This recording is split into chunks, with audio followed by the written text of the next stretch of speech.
Welcome to the Digital GreenTech Konferenz 2024. Welcome to our guests here at Neuen Mälzerei in Berlin, and a warm welcome to all the guests who are joining us online. If you are thinking, oops, that's Lady Bug on stage, that could be well intentional.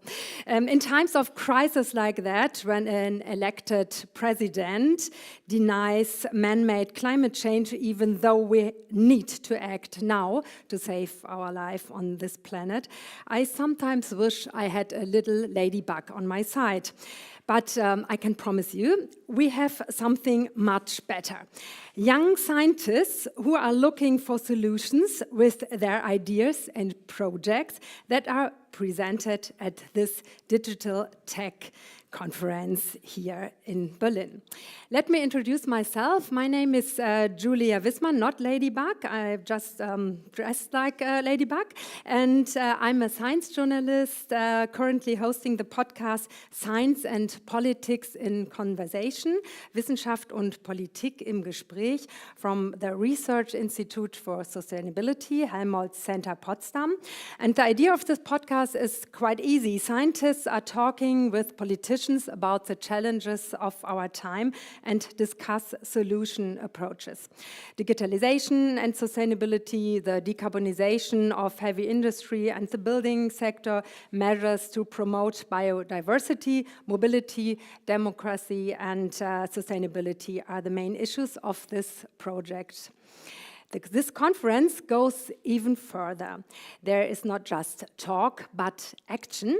We will present research projects that intend to find concrete solutions for our environmental issues. With new digital approaches and processes, each project intends to improve economic efficiency and sustainability of environmental technologies. These 14 research projects we want to present today from the Federal Ministry of Education and Research funding measures, Digital GreenTech, Environmental Technology meets Digitalization, will present their current research status and ideas. These include projects from the field of water management, sustainable land management, resource efficiency, and the circular economy. Many thanks to the Federal Ministry of Education and Research for the implementation of the conference and the support of these projects. And a special highlight, I have to announce for the first time the Digital GreenTalents Awards ceremony will take place at the Digital GreenTech Konferenz tomorrow at 1 p.m. You are invited to network and to exchange your ideas here. And now, please welcome Dr. Rainer Müssner from the Federal Ministry of Education and Research. Welcome with a warm applause.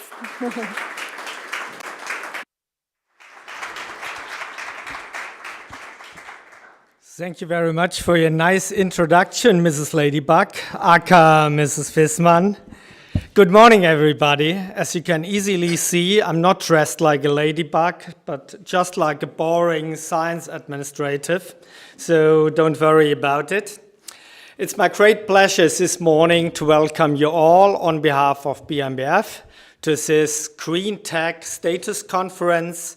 And the right buzzwords have already been mentioned. This is an event to exchange, to discuss, to learn from each other, and to have fun between all those that are interested in digitization on the one side and sustainability on the other side. Even so, as you might have expected, being a representative of a German Ministry for Education and Research, I have two important messages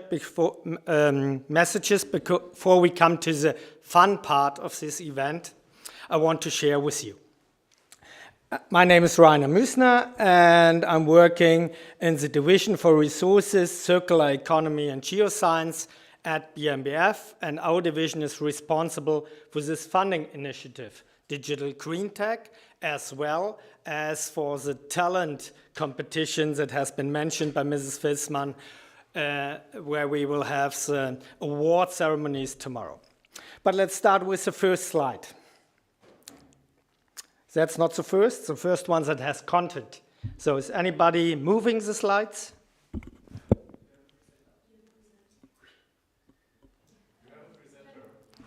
Ah, this one. Strange technology. So what I like to share with you are two important messages. The first one is why we are here. Because contrary to what most people think, funding lines and funding initiatives are not dropping down like rain from the sky and are not the result of a bottom-up process. The funding of BMBF and your projects are embedded in a research policy. The three most important research policy frameworks for this initiative is the so-called Strategy for Research and Innovation for the Future. This is a research strategy not only from BMBF. Oh, I have to stay here, I see, clear. I'm always moving around on the floor. This is a research strategy not only from BMBF, this is a research strategy from the whole government. I know it's very difficult to speak about the German government at that time, but even so, for the time being, the so-called future strategy of the German government still exists. We don't know how long our government exists, what's the next government, and I don't want to elaborate on this, but this strategy is a political framework for your projects that you will present tomorrow. Secondly, a very important strategy that has a long legacy by now is the so-called BMBF strategy Forschung für Nachhaltigkeit, Research for Sustainability. Under this umbrella, you will find climate research, biodiversity research, green tech research like this one, energy research, and socioeconomic systems. So it's a wide umbrella. And the last one, a little bit closer to what you are doing in the project, is the so-called BMBF Action Plan on sustainable, digital, and ecological. As you can see, these slides are not in English and German, but I'm quite confident you will understand it. To sum it up, my first message, from the perspective of BMBF, we don't go into the nitty-gritty details of each project. Our level, what we are looking for, is the program level. And the program level is that what is defined by these strategies, and these strategies are the result of the parliamentarian will. We get our money you're investing in your project, based on the parliamentarian decisions where to spend money. It's not that I'm sitting on my desk in Bonn and thinking all the day, oh, what could be the next funding line? What's the theme for the next call? It's vice versa. It's upside down. That's why when you're presenting your final results at the end of your project, please reflect also what's your contribution of your research to the aims of this strategy. A little timeline on, here's a pointer, yeah, where we are. This is called the Status Conference and the Kickoff Conference we had in 2021. The so-called BMBF Action Plan on Sustainability and Digitization started in 2019, and this funding initiative in 2020, the projects in 2021. So your projects have already passed more than half of the project life cycle, and we are exactly here 1 to 18 months before the final conference. Why is this important?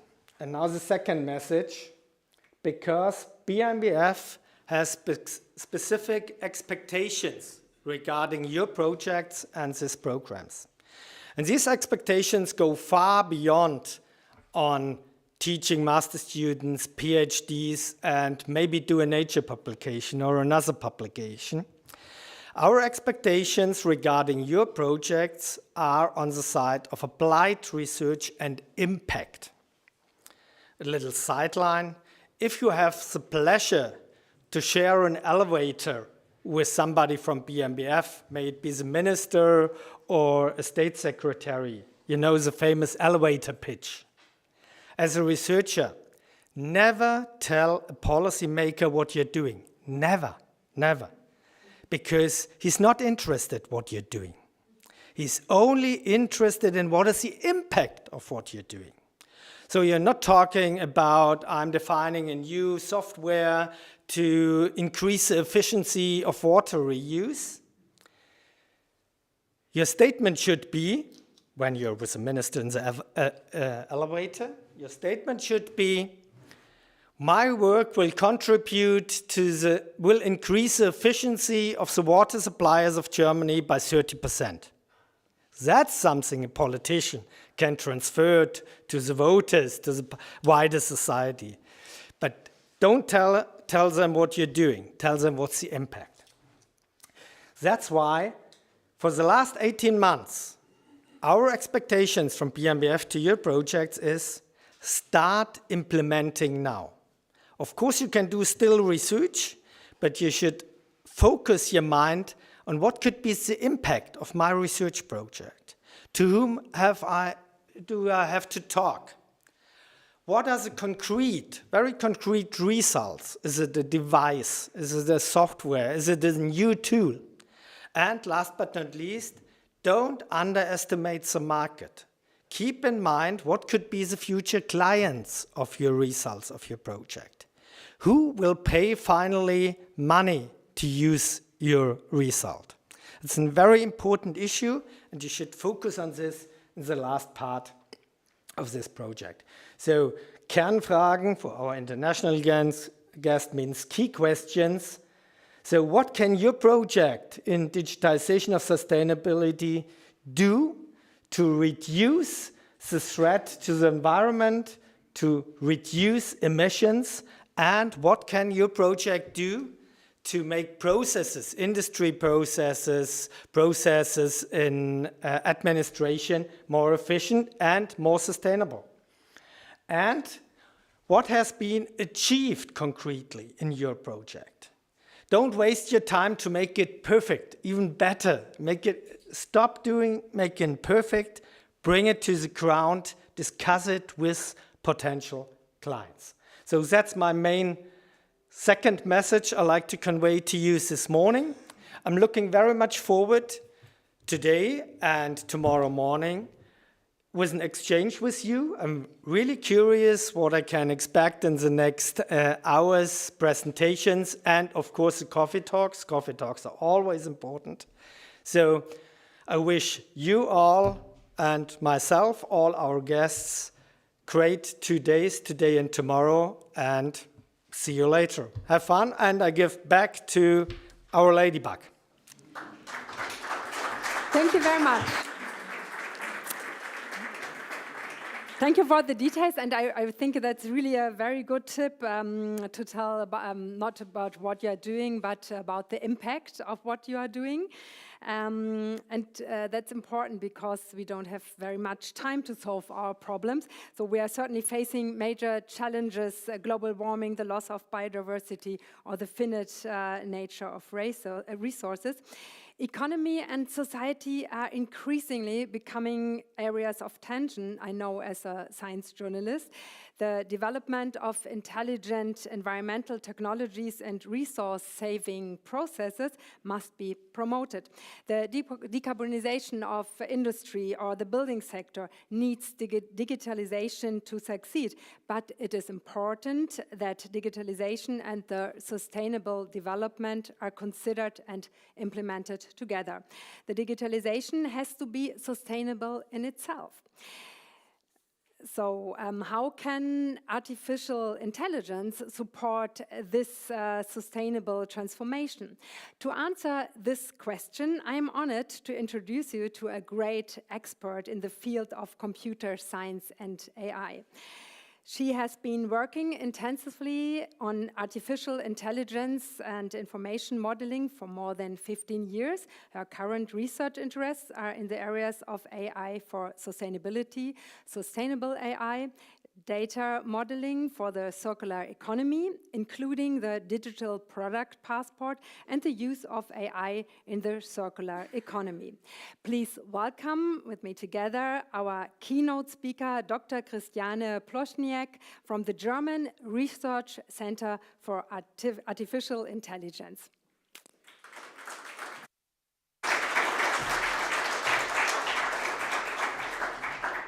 Hello everybody, can you hear me? Great, that's my slide, but this is the presenter, okay. Let me try. Yeah, it works, great. Okay, thanks for the introduction. Let me take you on a little journey to explore the relationships between artificial intelligence and sustainability. We will see that it's a quite complex relationship, and we have to keep many things in mind. But at first, a little introduction to myself. You can obviously see there's a photo of me. You might be wondering, who's that person in the upper right corner? It's not a picture of my grandfather, but we are indeed related. We come from the same place, actually. I was born in Chemnitz in Saxony, and that's where Hans Carl von Carlowitz invented or coined the term sustainability back in the 1700s. What did he do? He was actually a forest administrative, so he worked in forestry, right? And in the 1700s, they were mining ore in the Erzgebirge mountains, and they needed a lot, and if I say a lot, then I mean they needed really a lot of wood for that. And they were beginning to see that actually they took more wood than could be regrown, right? So that was the first time that they saw we need to change something. And he wrote a book about sustainable forestry, and that's actually the first piece of work about sustainability in the history of mankind. So he's from the same city, but it's just a coincidence. So, or maybe not. I'm not sure.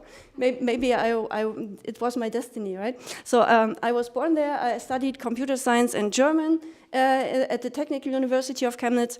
Then I got my PhD from the University of Rostock in computer science, and then I joined DFKI in Kaiserslautern in 2015.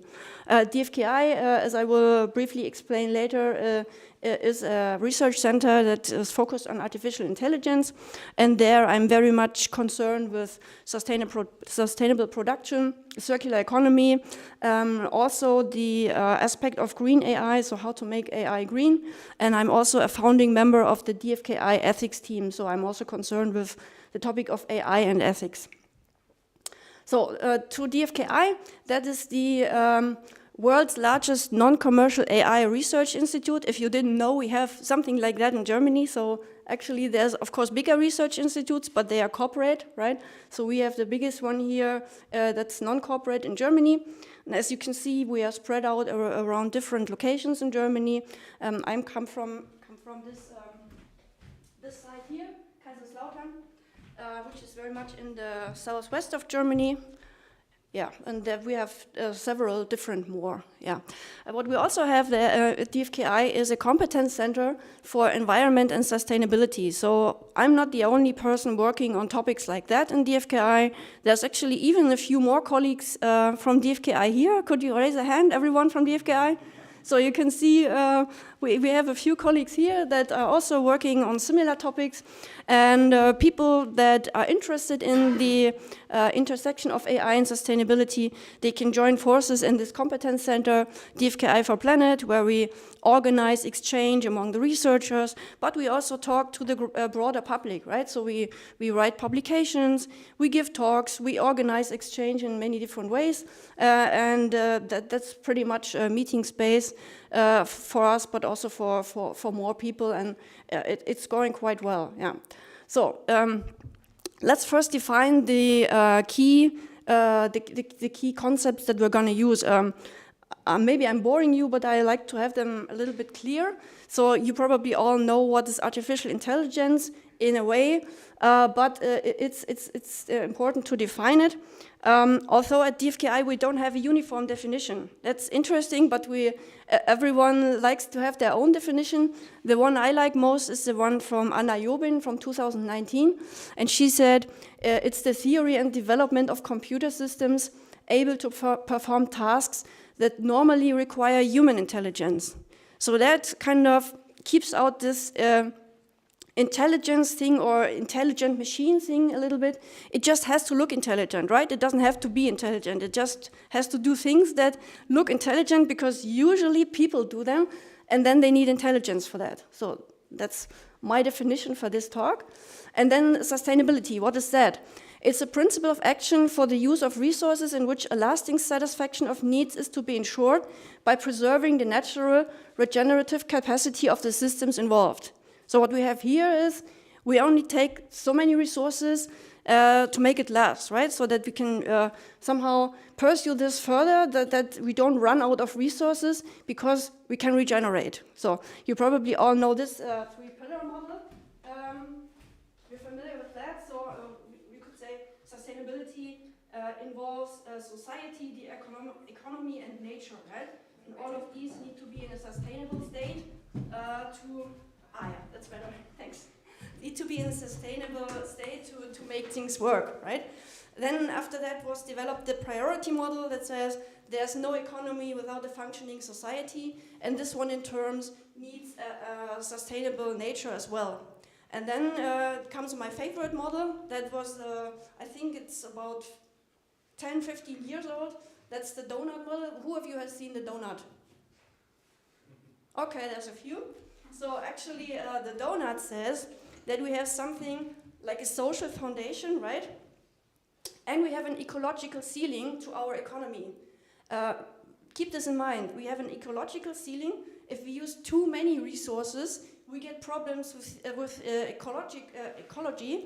But if we use too little, we also get problems. But we get social problems. For example, people will not have enough energy. They will be hungry. They will need water and so on. So we need to somehow, you want to stay in this donut, right? You want to keep your economy inside this donut. And if we think back about our friend Hans Karl, he actually experienced the ecological ceiling for the first time. He didn't think about the social foundation back then, but the ecological ceiling he was experiencing. But we need to think about both. And then, you probably know all the Sustainable Development Goals from the UN. Everyone has seen those colorful pictures. And actually, if we implement all those Sustainable Development Goals, let's say we succeed, right? Then we will be inside the donut.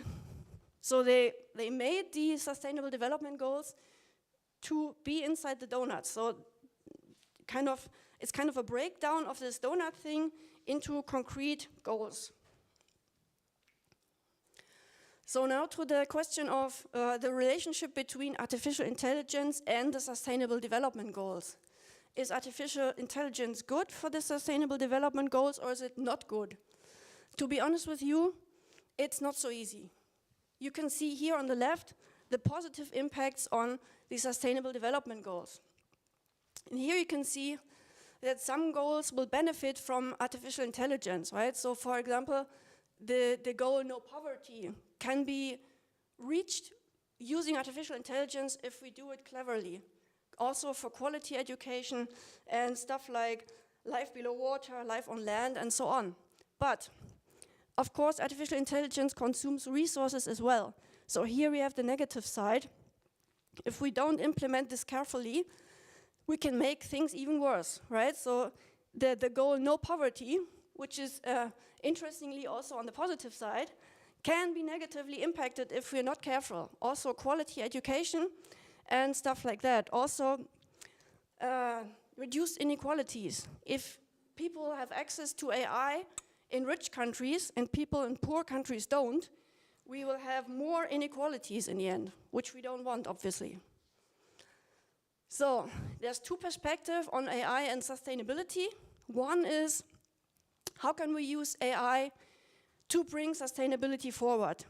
So I'm going to show you some projects that we have at DFKI for that, and we will, of course, see a lot of them more during those 2 days. I mean, not every project is concerned with artificial intelligence here, but some are, right? And then there's this other perspective, the sustainability of AI, and we need to look at this also. So AI for sustainability, what can we use it for? We can use it, for example, to monitor ecosystems, to foster climate protection, to bring forward the circular economy and improve resource efficiency for the agriculture and food production, or for the energy transition. So I'm going to introduce 2 projects that we had at DFKI briefly. One is actually one of my projects has been.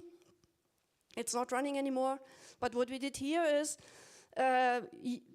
deploy something called a digital lifecycle passport. That's actually a digital product passport implementation in order to bring the circular economy forward. So the idea was that everyone in this life cycle of product can contribute information to that and can also use information from that.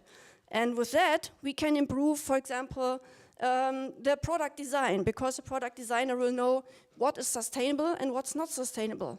Or we can support the sorting of trash in the end of life, which is what we actually did in the use case. Yeah, we had a sorting machine, and then we had an AI-based object detection with multiple sensors. And then we fused that information with information from the digital product passport. And in the end, we could show that you can sort your trash better with this combined approach.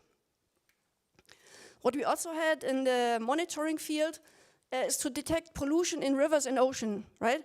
So because, as you probably know, most of the plastic in oceans comes from a few Southeast Asian rivers.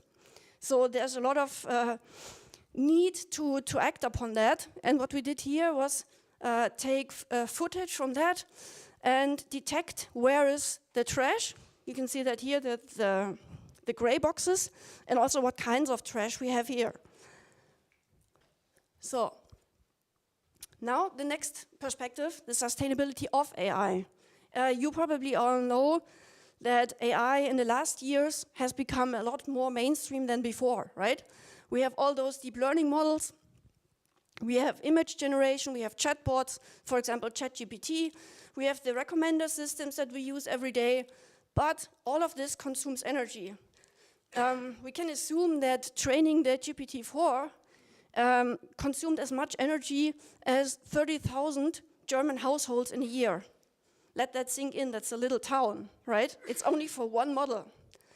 And there's also an estimation that operating the ChatGPT in 2027 could consume as much energy as a country like Sweden or the Netherlands. So that's also a lot. And then cloud computing also produces already more emissions than commercial aviation. I mean, not all of AI is cloud computing, but mostly they're related. So that's only for the energy part. And the big companies, they are not very transparent with the energy usage of their models. But we need to think about the resources required for the producing and running of the hardware as well. And that's, first of all, the hardware where the AI runs on, but then all those billions of end devices that people have to access those models and to access those services. So we need to make that transparent as well, right? And the problem here is that we have complex supply chains. Maybe the digital product passport can help to track those resources in the future. That's my hope. I'm also working on that. But at the moment, we have not come so far. Of course, there's also technical means to reduce the energy consumption of AI. Yeah? I'm not going to go into details of that. If you're familiar with AI, you probably have seen all those methods like compression, pruning, distillation, and transfer learning. Basically, they are all either reducing the model size or the training time. And this, in turn, reduces the energy consumption of such a model. So in the end, we get, hopefully, more energy-efficient models. What we have in DFKI is, for example, the Cascade project. where we do two things. One is to develop a framework for measuring the sustainability of AI systems, so to make this sustainability thing transparent in the first place. And then second, we use neuromorphic chip technology to improve the efficiency. So preliminary results suggest that we can improve that by 50% during training and up to 80% during inference, which is quite a lot. Another project that we have is a SustainML. This makes the power-aware applications more easy to develop for the developers, right? In the end, we want to reduce the CO2 footprint, but we must also make this more easy for the developers. How do we do that? For example, we develop pre-trained cores that people can reuse, so they don't have to start from scratch every time. So that's one thing. And in the end, this avoids so-called AI waste. Yeah? So to step one step back, what do we actually want and what do we need? Do we need always the most accurate model? Do we always need the biggest model? Just look at this graph of how many parameters we have for each of the big language models, right? It started small, but it increased exponentially. And with ChatGPT-4, we are very, very high. So the next ChatGPT, is it going to use even more? Think about that. Do we need it? And the question is, what is the gain in accuracy that we can have by adding more and more parameters and making the models bigger? Do we need to frequently retrain the models, right? Normally they are retrained if they become less accurate, but maybe we need to think about when is the point to retrain, right? And then another point, the kind of application we have. Are we using it to extract oil from the ground? Then it's probably not going to be sustainable, even if we use sustainable AI technology, right? So we have to think about what purpose do we have, okay? And then in the end, as I already pointed out, energy consumption is pretty bad, but it's not the only factor, yeah? We have different others like land use or resource depletion too that we have to consider. So we would need to do a full life cycle analysis to finally cover the whole picture, right? So what I want to advocate for, we need a paradigm shift. We cannot focus on performance only anymore. We need to take sustainability into account as well. So if we combine those two, then we get sufficiency. And this is what we should strive for, sufficient AI models that are pretty suited for the task that we want to use them for. So to conclude, as I hopefully have shown, AI has a really big potential to bring sustainability forward, right? We can use it for the monitoring of ecosystems, for circular economy, and so on and so forth. You name it. But we need to consider the environmental impacts of AI itself, right? And we need to have a societal debate. Where should we employ AI? What should we use it for? And maybe in which use cases some other technology could be more useful. So we need a paradigm shift. To combat the rebound effects, we need to come from efficiency to sufficiency. And all of that without compromising the individual and societal freedom. So that's a big task, and hopefully you can join us to achieve this task, right? So now I have one last take-home message. You can forget everything that I said, but take this one home with you. If we want a truly green future, AI must become part of the solution and not part of the problem. And with that, I thank you for listening.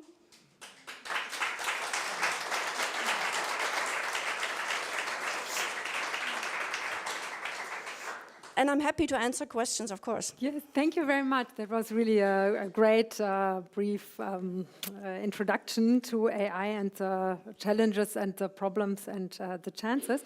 So please ask questions. Take your chance. We have a microphone for you. Probably you think about your questions. I have one question because you mentioned the digital product passport. What's the status of the digital product passport in EU at the moment, and how can we bring it to a success? Yeah, well, the first regulations have been developed. but there's not really a clear plan on how to actually implement that. So there's a lot more research needed on that, obviously, to make this interoperable. So we have a concept that we are following at DFKI, but others are also working on that, and we need to somehow see what's good and what's not good, what works in practice, and get the industry on board, just to make this, in the end, a tool that really helps the economy to become circular, and not just one more like Berichtspflicht, right, where you have to submit your reports, and it's more a burden for the companies. That's what we don't want. We want to make life easier for them. Okay, but you think we need more regulation for a sustainable I think economy? at the moment we have enough regulation, but we need to kind of make this work, right? We kind of need to put this into practice, and there we need lots of stakeholders. We need to have companies that are willing to go forward and try this, to make to see what works and what doesn't, right? So because it's really a multi-stakeholder problem. So, are there any questions?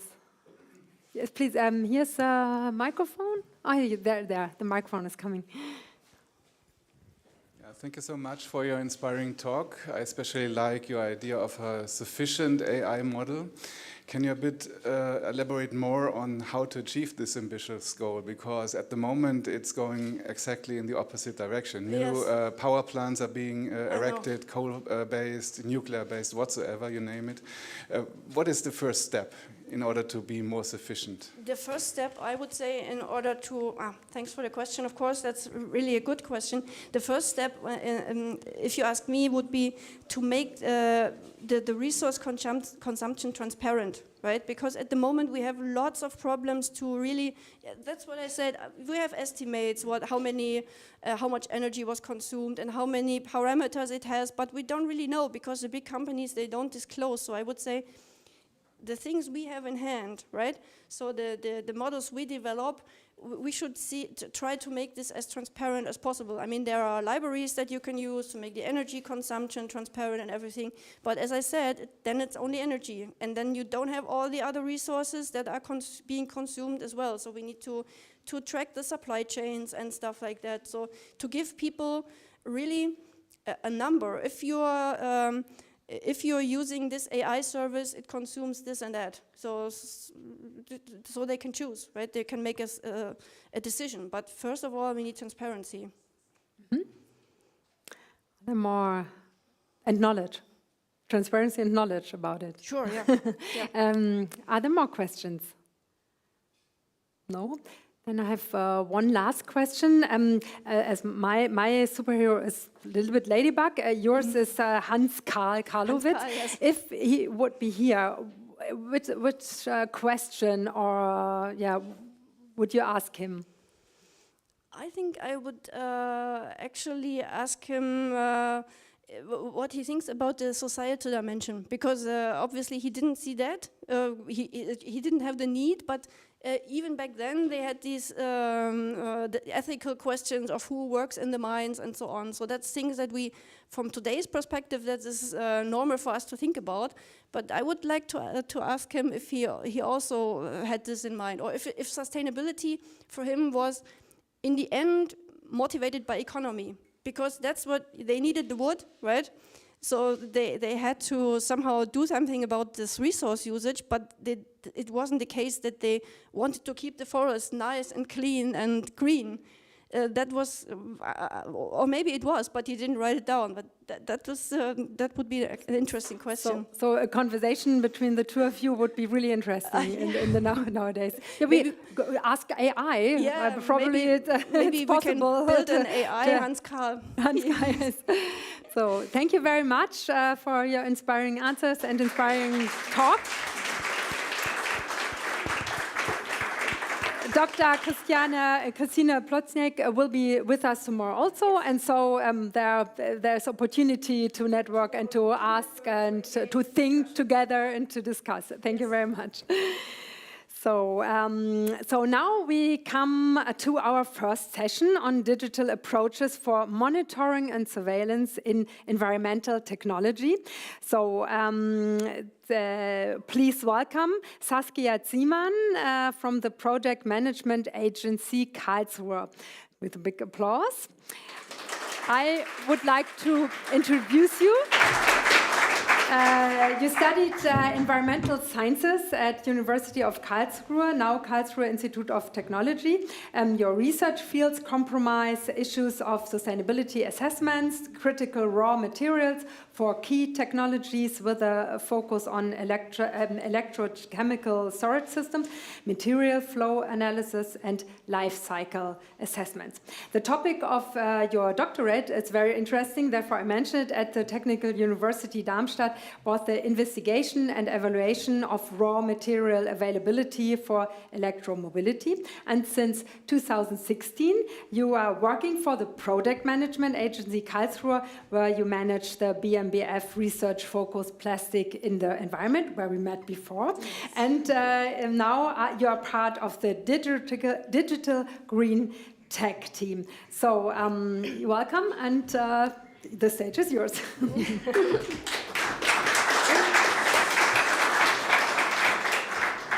Thank you. What awaits us is that we have some interesting projects that will show how the scientists use various digitalization methods to make processes smarter, more precise, and more efficient, thus enabling improvements in environmental monitoring and risk management of critical infrastructures. And before we start with the current projects, we want to take a look back on how our research initiative, Digital GreenTech, developed so far. So when the first call was released in 2020, the following goals were mentioned. It's about linking digital technologies with environmental technologies. We wanted to use digitalization potentials to increase sustainability and also save natural resources and reduce environmental pollution. Now we have already 2 funding periods, 27 joint research projects so far, with a total funding volume of approximately 30 million. And our great accompanying project, NetDGT, that are responsible for organizing all the conferences, all the successful conferences we already had during the last years. Now, what awaits us is the new robotic call that was released 3 months ago. It closed last Friday, and there the goal is to reduce environmental pollution, contribute to climate protection, and the United Nations sustainability goals through intelligent robotics. So we placed the robot in the center of the research for environmental technology. And the funding topics focus on research and develop new approaches for AI-based robotics and new possibilities for using intelligent robotics in environmental technology. And I think the projects will start next year. And we will get a closer look into this then in the next conference. What have we reached so far? We are funding, as I already said, 27 projects in 4 different application fields. There are 128 institutions that participate, and more than half of them are companies and practice partners. We have already completed 13 projects and now 14 ongoing that will be presented today and tomorrow. We have published 6 white papers, or the Digital GreenTech team has published 6 white papers, and also recorded 9 podcasts. Everything of this is available on the homepage. And we realized a children's book about digital twins. And I hope if you are interested, you can get some.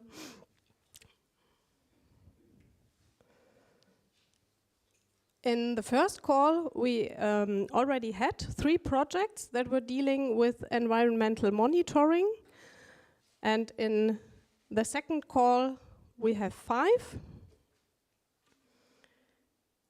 And these projects will now be presented in more detail than this little picture can reveal. The first project we hear about is dedicated to digital dike monitoring, and it for disaster prevention, and it will be presented by Professor Holger Schüttrumpf. He will give us some insights on this project. He is a civil engineer with a doctorate in hydraulic engineering and now professor at the Institute of Hydraulic Engineering and Water Resources Management at the RWTH Aachen. There he is also head of the research group Coasts and Flood, with a focus on flood protection and risk management. Mr. Schüttrumpf?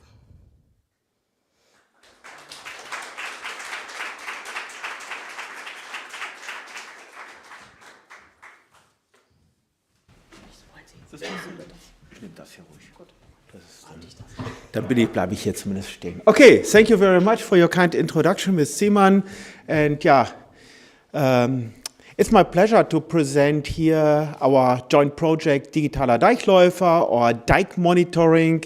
And I hope this works. And I would like to bring you back to the beginning of this year or end of last year. You remember we had from our side, a very nice flooding in northern Germany, especially areas like Northern Westphalia and Lower Saxony were concerned.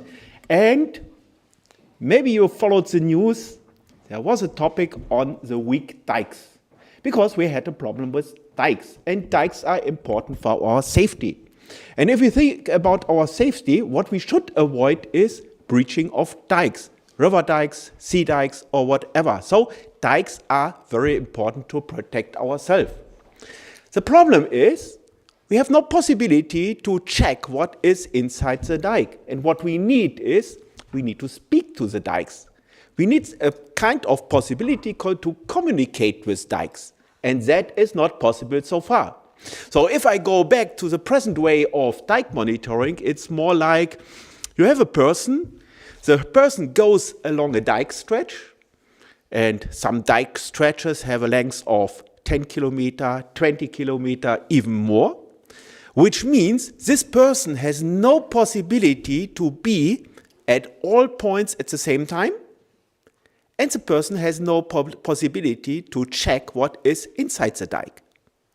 And that is strange, because if you, for example, go to a medicine, he will try to make some maybe ultrasonic soundings, and he will find what is the problem with you. And that is not possible with a dike. So by using something like a digital Deichläufer, we have the possibility to check what is inside, which means we can detect problems in dikes as soon as possible, but we can also identify those sections where we have to do something. And that will, at the end, help us to reduce all kinds of damages, including fatalities, which might be also a problem of large floodings. For example, if you remember the large flooding in the Ahr Valley in 2021. And that is why we need the Deichläufer, because we need this insight into the dike. Okay, I would like to focus a little bit on the current activities within the project. And what we need is to ensure that we are able to check what is inside the dike, we have to develop a new system. And this system should allow us to have this look into the dike. And that will be done by a kind of drone survey, including a GPR radar. But the problem is we don't know what we get as data. We are not able to interpret this data. We are not able at the moment to tell what is the result. And that is why we have to train our models, why we need as much data as possible. And then on the basis of trained models, we can use this system for real floods in the future. And that is the idea behind. Okay, we have different methods within our project. So one project is we have an experimental dike. We have a prototype dike in our laboratory. And this prototype dike allows us to install different kind of singularities. And the task to our colleagues with the radar system is to detect these singularities. And when we have trained the radar system on the basis of the singularities here in the laboratory, we can try to find similar singularities in the field later on. That is the idea behind. But we do also other trainings. So for example, we installed what we call the sandbox. Because in the sandbox, we can install quite easy different kind of weak points. And the task to the colleagues who train the GPR system is to identify these singularities. But we have been already in the field. We have a very nice dike stretch along the River Rhine. It's a lower Rhine. It's one of the largest and highest dikes we have in Germany. It's also one of the most important dikes.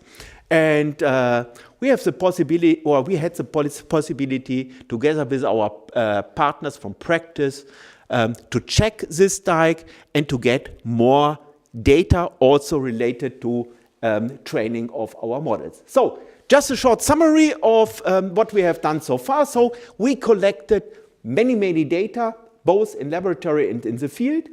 The GPR shows very promising results so far, but what we need for the remaining time is we need also a very detailed interpretation and integration of data in the geophysical model, and we need a BIM model, and then the whole system can be applied for future floodings to save people and to reduce damages. Thank you very much.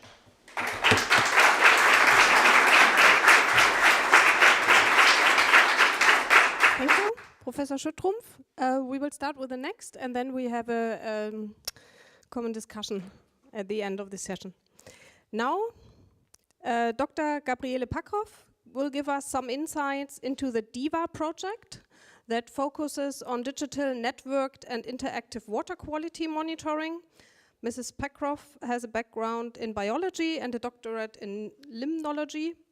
And now she is a research coordinator at the Warnbach Talsperrenverband with a huge experience of about 24 years in this area. Mrs. Packhoff.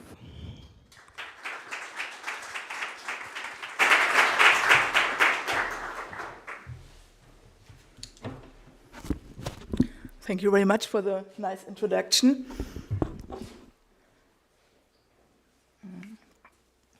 Yeah, so objective of our project was already mentioned. We want to develop an innovative and autonomous early warning system for water quality by digitally networking sensor systems and analyze the data with the help of artificial intelligence. The investigations focus mainly on the Warnbach Reservoir, a drinking water reservoir in North Rhine-Westphalia, but comparative measurements will be taken at the River Oder to see and test if our concept is transferable. Well, our activities in this year included a lot of field work. There was installation of the different sensor systems and also various sampling and measuring campaigns from May to October. We had to face some technical problems with our profiling probes, but hopefully these systems will work again in 25. Within the next days, the camera-based discharge and water quality monitoring system will be installed at the Warnbach gorging station.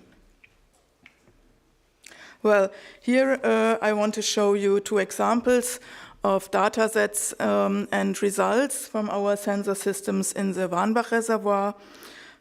We have two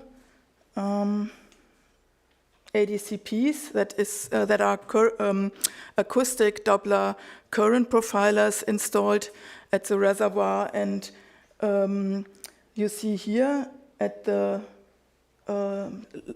shallower water area there are higher current velocities compared to the deeper water. These are important informations for the modeling of transport processes, for example, the spreading of phytoplankton. The phycoprobe, das ist ja.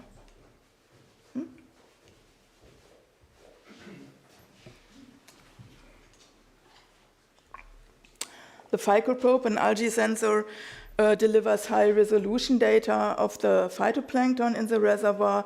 Every 15 minutes, data set is produced, and we can clearly see here the spring and early summer development in the reservoir. Next year, this probe will also be a profiling one, so then we do not only have data about time, but also about depth.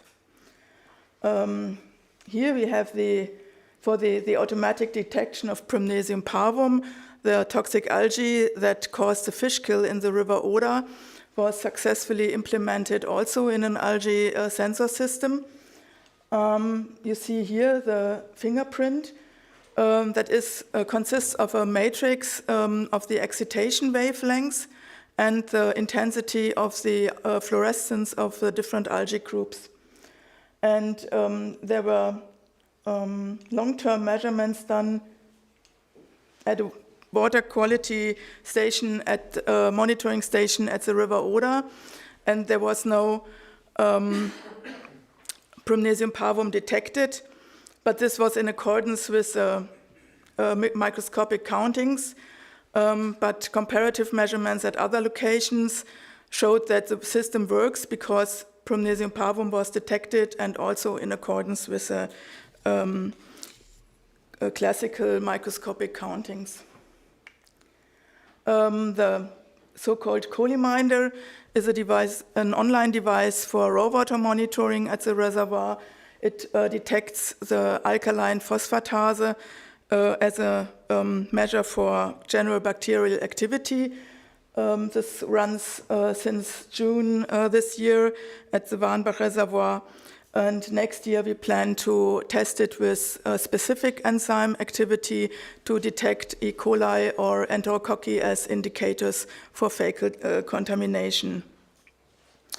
For the molecular monitoring of cyanobacteria, a quantitative PCR assay was established, first tested with lab cultures and also now with real samples. And we are now in the phase to compare these data with our probe data and with microscopy data. This slide shows a time series of data from the satellite Sentinel-2.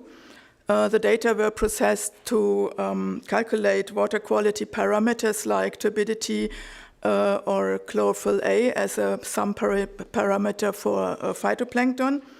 And from left to right, we see a fading of a phytoplankton bloom within 5 days in the reservoir. And the graph underneath shows time series over a couple of years.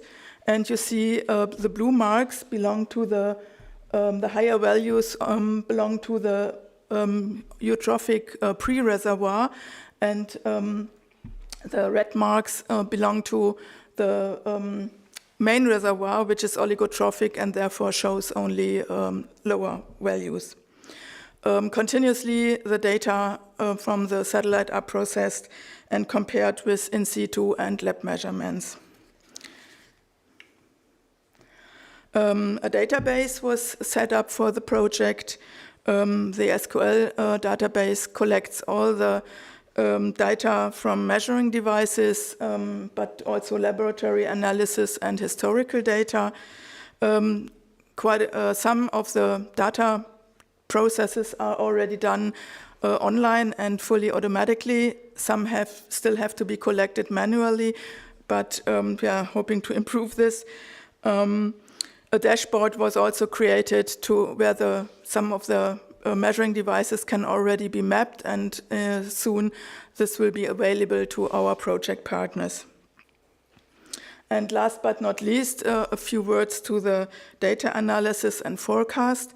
We have selected Keras to create and train the neural network.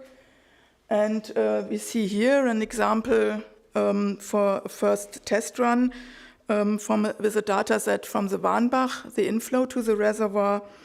The parameter chloride was coupled with various hydrological data, for example, precipitation. And you see the red line, which is the training and learning phase of the neural net. And the gray area shows the forecast ensemble. And the blue line are the real measured data. So we are quite satisfied with the results, and going to try more parameters and modeling in the near future. Well, with this, I want to end my not so short, maybe, introduction in the status of our project, and I apologize for any time overrun.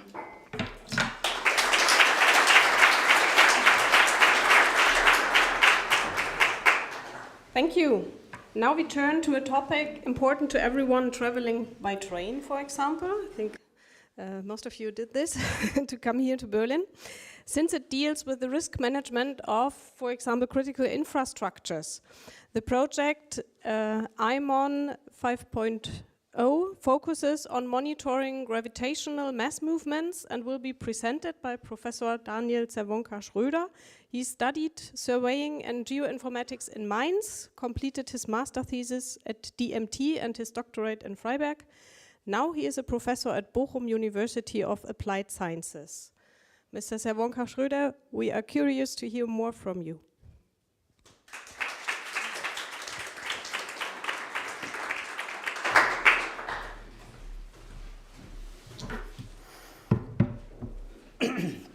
Yeah, good afternoon, everybody. Thank you very much to be here to present our project. First of all, I would like to give a motivation, and I would give some points about our project objectives. And of course, as you already mentioned, the climate change is our motivator to do our project. And the climate change is changing the general conditions and has also a significant impact on the Earth's surface. And gravitational natural hazards like rockfalls, landslides, debris flows occurring more frequently. And such events are one of the greatest risks to human life and cause billions in damage to property and infrastructure and the environment. And they affect not only in Alpine regions like in Tyrol, in the Ötz Valley or in Switzerland. They also happens in regions in Germany like the Middle Rhine Valley in Kestadt in 2021, or at the Mosel River in Trier at the beginning of 2023. And in these areas, for example, what you mentioned already, the failure of railway lines, for example, due to these events leads to financial losses due to the closing of these railway lines. And for example, the Middle Rhine Valley is one of the most important railway lines in Europe between the Netherlands and Italy, Genoa. Yeah, and due to the climate change, the need for high quality 3D and 4D data of the Earth's surface is, or there is a demand for this data to increase a better understanding of the geomorphological processes behind these rockfalls, what happens there, and our goal is to forecast these events, for example, with this big amount of data. And the data collection can take place on different spatial and temporal scales. And one example is a terrestrial laser scanner. With a terrestrial laser scanner, we are able to measure millions of points of the basis of one device position, a permanent installation, for example. You can see the points in this scheme. And in the last few years, these terrestrial laser scanners matured to communication sensors, programmable sensors, and due to this capabilities of these laser scanners, we are able to do installations permanently, automatically, and we can use these sensors remotely, for example. And this is for us the transition from normal, let's say, terrestrial laser scanning to PLS, permanent laser scanning. And this is the part of the data acquisition. And now a short movie. You can see our test site in Trier at the Mosel River. There was a first rockfall at the beginning of 2023, and the Geological Service of Rhineland-Palatinate said to us, let's do an installation there and monitor the rock phase in the next 2 years. And we did an installation at December 2023. You can see it here in a swimming pool area of the city of Trier. We have a webcam, a weather station, on the left side a laser scanner, on the right side a total station, inclination sensors, a lot of sensors on the rock face itself to have reference data for our to check our methods with the laser scanner and so on. Give me a second, sorry. So to meet the challenges related to the big amount of data, you could imagine due to permanent laser scanning. For example, we are doing scanning in Trier every hour. One scan has millions of points, and every hour a scan 24 over 1 day, we have billions of points with data, but actually we need just one information. Is the rock stable or not? And not millions of data information in this. And to face these challenges, we have to prepare new methods, like this method from the Technical University of Munich as one of our partners in this project. First, we have to check which are the stable areas and which are not the stable areas. A 0 or 1 decision. And in the next step, our colleagues from the Heidelberg University use these prepared data to do a discretization of the real world data, to voxelize the data, to have a fast decision which amount of rocks are moving or not. And if we know these areas, we do a change detection in detail on every point we measured with our terrestrial laser scanner. And for example, you can see it here. On the next slide, you will see for us, we had a lot of luck. In Trier, there was a new rockfall in August 2024, just a few weeks ago. And with our methods developed in the last year, we are able to detect this rockfall on the right side. And on the left side, we were also able to detect some fallen trees above the rock face, for example. Not that important for us, like the rockfall, but we were able to see that our methods are working very well. And here you can see another short introduction to this rockfall at the 26th of August. I received a phone call in the morning of this, it was a Monday morning, and they told me there was happened something, and a few minutes later we were able to do this presentation to the Geological Service of Rhineland-Palatinate. Yeah, and for us, it's a lot of luck, as I already mentioned. Of course, there were no damages to humans That's the most important thing, but for us, it's really good because we are able to see what happens before the rockfall to check the parameters, which are the significant parameters to do forecast of these rockfalls in future. Thank you very much.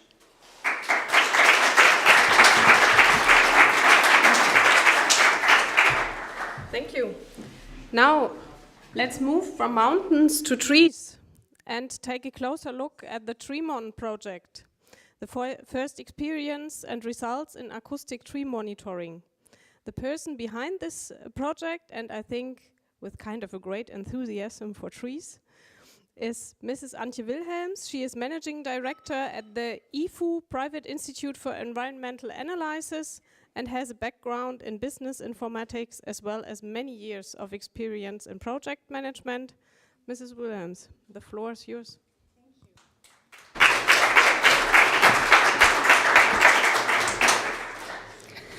Yeah, what if we could hear when a tree is stressed or has infestation? This is exactly what our project is about, to develop an acoustic emission sensor node for the condition monitoring of standing trees. Yeah, in the consortium we are 5 companies and 1 Fraunhofer Institute, all situated in Saxony. A few words about the project idea again. It is well known that various types of microacoustic sound emissions occur on and in trees, so-called dendroacoustics. That's here. Up to now, the condition of trees has been assessed from the outside by experts. In worst case, undertaking invasive drill samples from the tree. That is time-consuming, it is costly, and it does not allow high-resolution long-term monitoring. In the project, we would like now to develop an autonomous sensor system that is able to objectively measure various aspects of the tree vitality, like thermomechanical stress due to wind and snow, for example, drought stress events, the sap flow situation, but also feeding noises from small animals. Such a sensor would raise the monitoring for city and street trees, but also in fruit growing and forestry to a new quality level. So what we achieved so far in concern to sensor development and data transmission. On the hardware side, we did a lot of investigations for measurement technologies. We did tests on laboratory scale. Here you can see some options how to attach the sensors to bark, bust, and sapwood. And the results show that measurements on the bust are most suitable, and there's no need to go down to the sapwood. In the area of communication, we developed a concept using LoRaWAN gateway, but to be honest, I don't want to go into more detail due to time constraints. With the knowledge we gained, the first trials began in April, May this year. We did measurements in the forest, as you can see here in Tarant, but also on city trees, and as you can see in the middle, under very strict observation, we did also on fruit trees. In order to evaluate the measured data, to evaluate the measured data and correlate it with the tree condition, we did comprehensive tree condition assessment using different methods. Visual conditions assessment, we did some multispectral recordings by drones, and also some vitality assessment using vegetation indices. The evaluation of the data from the test measurements has already brought many interesting findings, which will be presented now by Dr. Frank Schubert from Fraunhofer IKTS.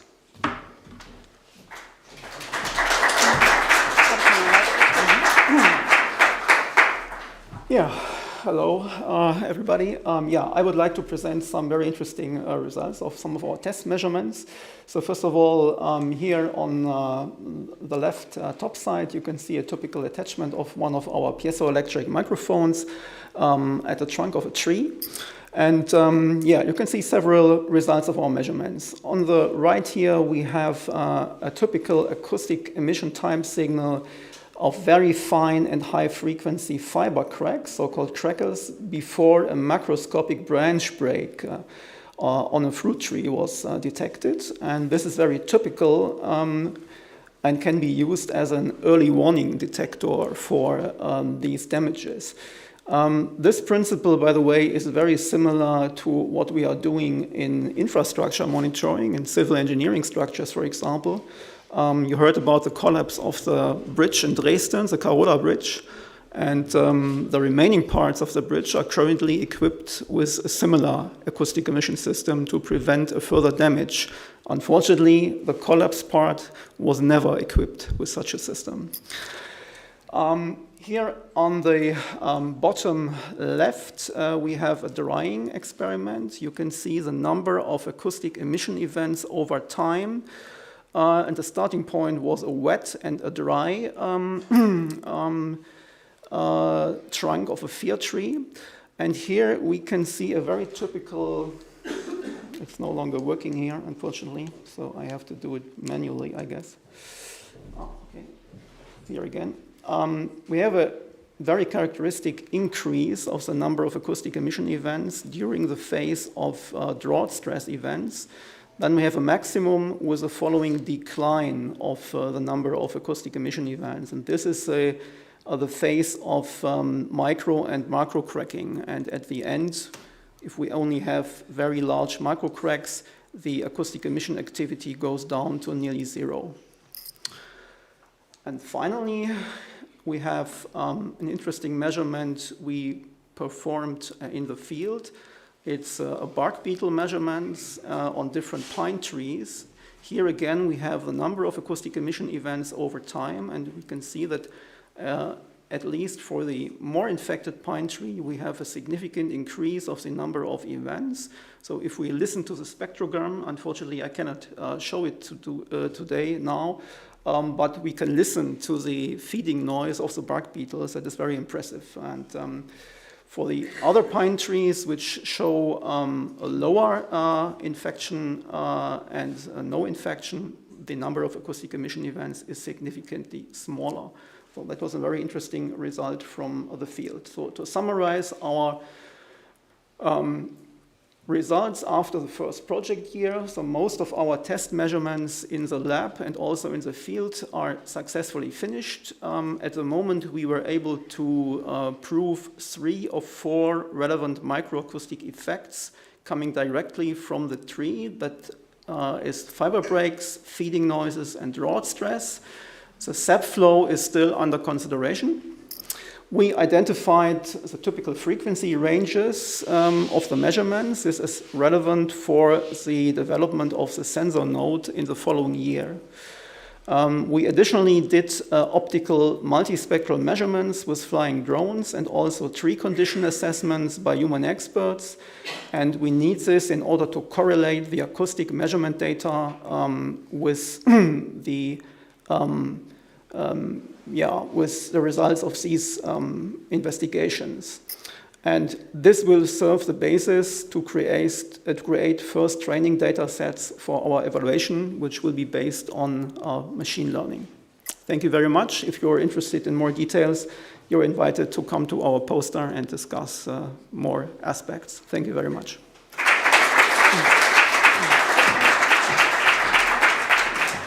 Thank you. So, the best comes last, or better, this time the robots come last. So we will now hear and see the current state of Lalveco, the autonomous robot, the laser unit, and how to shoot at very small plants. Presented by Dr. Sebastian Pütz. He is a computer scientist with a doctorate in computer science, robotics, and AI. Everything. Since 2020, he works as a senior researcher at German Research Center for Artificial Intelligence and is also co-founder and CEO of Nature Robots. We are looking forward to your talk.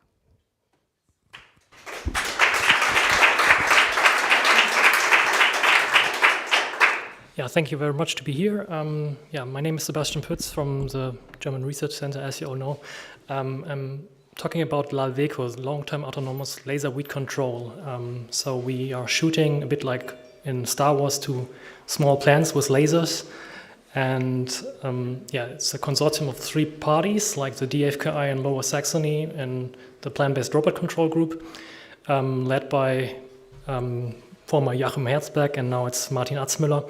And then there is Nature Robots and also the Laserzentrum Hannover.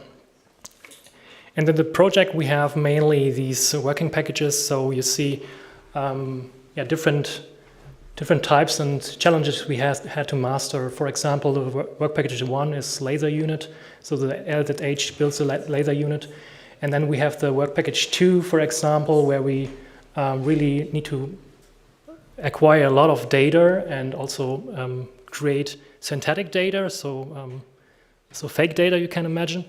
You will see later. And also in work package 3 you see the perception pipeline and also how to target a precise 3D point underneath the robot while driving over the beds of plants and also weeds. And work package 4 is integration, so bring all these things together, and in work package 5 we need to drive autonomously for a long time over all these fields and beds in a controlled environment first, which is like fenced, and later also in the next years hopefully also on normal fields.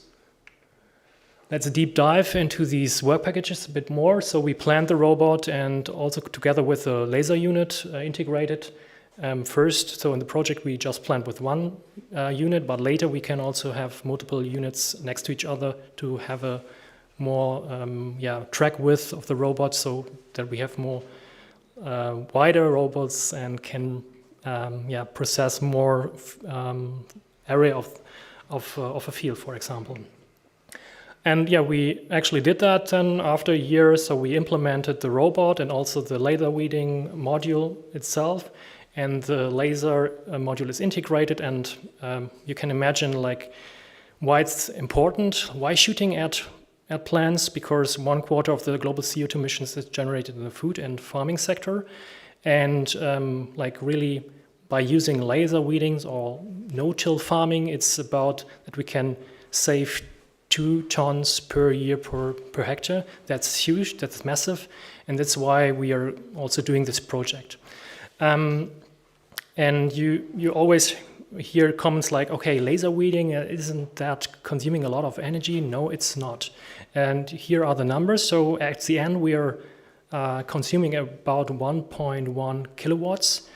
And that results in, with 2 laser modules, in 8.6 hours of autonomous operation in the field. And in another work package 2, we collected a lot of data in 16 beds in our controlled test environment, AI Market Garden, and a lot of pictures and crop data and so on.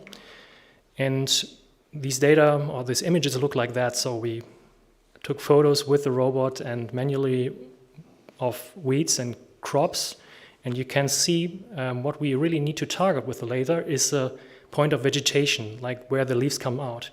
That is really massive, and that's a massive challenge, because while driving, and that's a really tiny point in the real world, and then also in the pictures, you can imagine really high resolution images you need to process and then put into your deep learning pipeline for perception and then detecting this point while driving. So we have on the one side the robot collecting the data and controlling the laser unit. On the other side we have the storage of the images. We need to label the images automatically, but also having synthetic data and training that can be done on the cloud or on some computer. We took out really in the field some weeds and also plants and classified them, and we also had some unknown plants here because it's really challenging. And from these plants we then created synthetic data and we needed some semantics, so what type of plant is it? We needed the key point, so where to hit the plant, where is the vegetation point, where we need to orient the laser to. And we needed the instances itself, and then by that also the bounding boxes. And here you see then also some textures we can create to artificial data.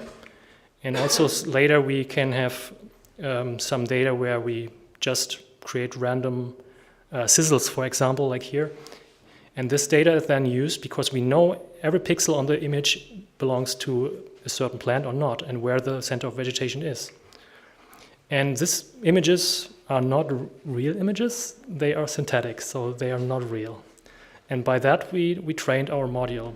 And here we used later a real image of our garden and used our pre-trained model and detect really, really nicely also the crops and the weeds. And if you really notice in detail, there are red dots, and these are the detected, perceived points of vegetation where we need to really shoot at with the laser to really weaken the weeds. We also integrated that in a way that we now can control the laser module by the robot operating system itself, and that's work right now. And the next step is really to connect this to the perception model and to the perception in the field, doing this while driving over the field. Some notice on the robot and its state. It's out there and it's running. You see that in the video. Here, for example, it's a mounting system where we can mount and demount the module itself. It's now driving over the beds autonomously. Some people from the LZH we work together with. And what is really important that the module is really in a rigid body with the whole robot, because if some things are really shaking or so, then it's even harder to really point some milliseconds on the weeds on the center of vegetation and also correcting the orientation while driving. You can imagine, because the whole system is not like in a fixed position, but it's really dynamics and driving over the field. Yeah. Thank you very much. That's by the way the team, and happy to answer questions later.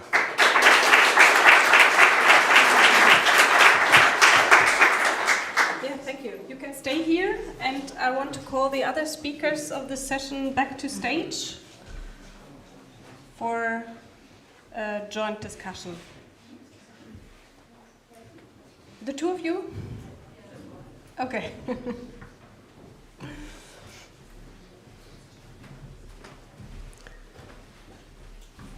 So, a lot of interesting talks and insights, and now you have a lot of questions, I think.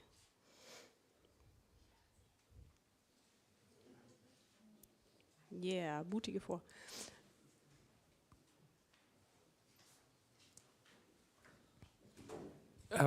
Yes, hello. I have a question for the dike monitoring. You mentioned that you put DPR sensors on drones. What is your experience with that? How high can you fly, or how deep do you have to go, and how deep can you penetrate into the soil? We can't fly very high. That is not the idea. But the problem of the dike is, in the case of the flooding, the dike can be indeed quite weak. So it's not safe to walk on the dike, which means we need the possibility to monitor processes inside the dike without walking on the dike, without driving on the dike. And one of the possibilities is to use a drone. But this means the drone should fly very, very deep, should not touch the dike, but we can't fly maybe 50 meter or 100 meter high. That is not possible, because then we won't get any signal. So the idea of the drone is just to fly over the dike and get some data. And then we will get data. We are interested in data. It's better like this, because we have a lot of light here. And then we need data, especially for the, let's say, first 1-2 meter inside the dike, because we know the different failure mechanisms of dikes, and we need to identify which might be a failure mechanism in the case of the flooding. And therefore, we just need to monitor more or less the surface minus something like 2 meters. Thank you.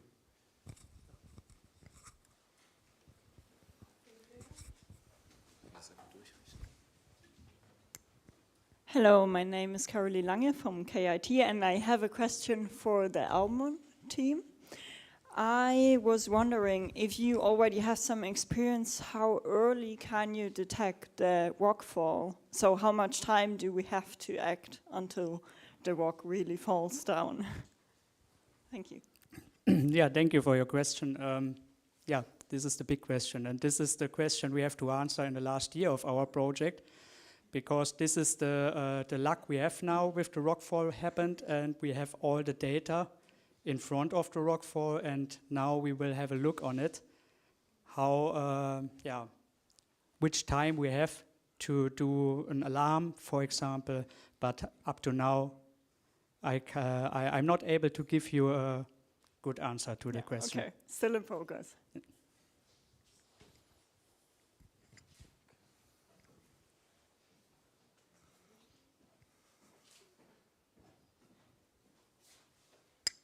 So thank you very much for your very nice and interesting presentations. Indeed, very impressive results. I'm very happy to hear it. Actually, I have a question to all the 5 presenters, and you can choose what you want to say about it.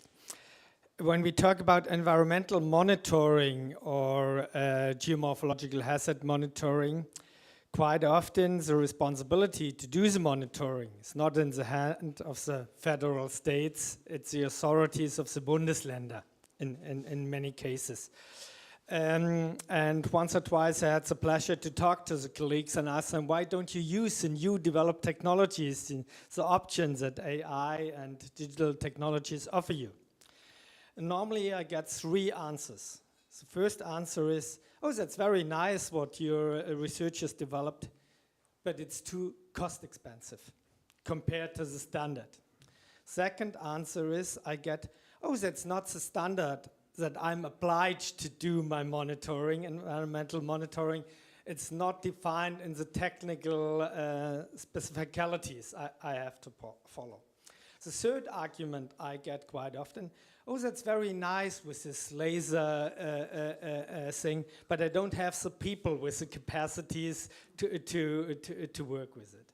So these are the 3 standard arguments I hear when I ask about to implement or apply new technologies. What would be your specific answer if you're confronted with this perception of why people don't deploy or use your project ideas? Who has an idea? Is it true that your technology is more expensive than the current state? Okay, let me start. So first of all, I can underline what you did, because that is indeed the case, but that is not everywhere. Because especially in the case of dikes, it depends also a little bit on the size of the dike board, for example. So, and that's why we have chosen a very big one at the Lower Rhine. So they have the capacities, they have the people, which makes it more attractive for them. And they have even drones, so they are used to fly drones. So they have the capacities, they have the expertise, they are much more qualified. We could have chosen also a very small one, but then indeed we would have the problems you mentioned. Second part is, of course, the economic aspect. I think it depends a little bit. For sure, a drone is expensive, but not as expensive. On the other hand, if I think about dikes along the River Rhines, where we have enough forecast time, if you have a special consultant who is able to do these tests, we don't need the expertise at each individual dike board. So for example, flooding at the Rhine, we have a forecast time of something about 2 weeks, which is enough time to order someone who can do the tests. So we don't need the expertise in each individual dike board. That is different if you go to these very small rivers where we have low forecast times. If you think about what happened at the Eifel Mountains in 2021, we had forecast times of a few hours. Then it's not possible. But then even in that case, it doesn't make any sense to use these radar drones. So I think there is acceptance, and that's why we had easy possibilities to get acceptance from this dike board at the Lower Rhine. We see also acceptance at other water boards in North Rhine-Westphalia, for example, the Emscher Genossenschaft, but that means the interest is there where we have enough people, enough money, and enough capacities. Then it works, but not the real small ones. Maybe answering this question in the direction of a market of autonomous robots and also perspective of startups in this area. So right now we are, I would say, in the right position. Like we have the AI Act in place, the new machine regulation is there. So we have all the laws, the direction we need to run. And also the market is estimated to be around 60 billion in worldwide in autonomous robots. And there are a couple of startups and companies also in the world, in America, which do laser weeding. So, but at the end, it needs to be not too expensive. Like you can imagine, much on the hectares, it needs to be less costs for the farmer, for the owner of the fields, than a normal tractor. But right now it's also a problem that the people are just missing, like the workforces are missing. There's a huge, tremendous lack of labor, not in Europe, not also only in Europe, but also in the US and other parts of the world. So it's a tremendous thing, and at the end, I think the technical readiness level, it's something like we will maybe end up at 6 or so in the project, and then there are 3 more to really make it a product and make it run robust and really in a way that farmers can easily use it. That's the main goal and thing. I have some thoughts. I'm absolutely with you. I have the same experience. First of all, how much are the costs? And in our case, we have the installation in Trier around about 100,000 euros. And the first question is, okay, when we have 3, 4, 5 of these rock faces in Trier, we need 3, 4, 5 of these installations. This is too much. And I like the research projects from the BMBF very much because they are very application orientated, and we can have all these discussions on site. And now, for example, the next step is that we replace some sensors with low-cost sensors, and we will see what happens with low cost. Are we able to achieve the same accuracy and these things? And we have this showcase in Trier and can say, okay, it's only 10% of the costs. Perfect. The second one regarding the standards. In my work, I always have a look on the current standards, that we can align new methods to the standards, and then we have a nice foundation for all these discussions. But the standard, for example, regarding the geomorphological monitoring in Trier, for example, is that there are 2 geologists from the Geological Service from the federal state, and they go in person to every rock face in the whole country and see what happens there. For example, in Trier, once, maybe 2 times a year, they will come to the rock face and see what happens. And then at our first meeting, they start to show or to see some photos on the smartphone. Last time, it seems it is stable. You could imagine it's not that accurate, and they are very open to use these new techniques regarding this higher to achieve this higher accuracy. And yeah, the last point, it's similar to the second point. They have not that much engineers and geologists, and they are very open to automatization, to do measurements remotely, and these things. This is my experience regarding this project. Maybe some addition from my side. Our topic is tree assessment, and what makes tree assessment so expensive at the moment is the fact that it's done by human experts at the moment, and it's a very large effort for them to do it on a regular basis for all relevant trees. So I think even if the final sensor node we want to develop in the project will cost, let's say, a few hundred or maybe a few thousand euros, it can make sense because the regular use of human experts over a long time is even more expensive. So I think it's realistic that at the moment we think the system could be in extension or in addition to human expert opinions, but I think at least for selected trees, especially in urban areas like cities, parks and at streets, it could be really a benefit. And of course, we try to make it as easy as possible. That is something that also the project needs to show. What kind of data do we really need to make the final decision? Because the final decision is very simple. It's the tree is safe or it's not safe. It was similar to one of your projects where you say the rock is stable or not. But of course, at the moment, we are just in the phase where we want to find out how we can reach this final decision. And therefore, we have to collect a large amount of data, very detailed data, and see what is included in the data. But at the end, the final system should be very easy, and the final decision should be very easy. And then I think also the system could be cheaper. Okay, thank you. Do you want something to add, or can we? Yes. For the water quality monitoring, I think there are two aspects. The classical sampling needs a lot of personal capacity and also a lot of expertise, and we are lacking more and more the experts that can determine phytoplankton species and so on. So we need, I think, some new methods to give at least an oversight over the development of a lake.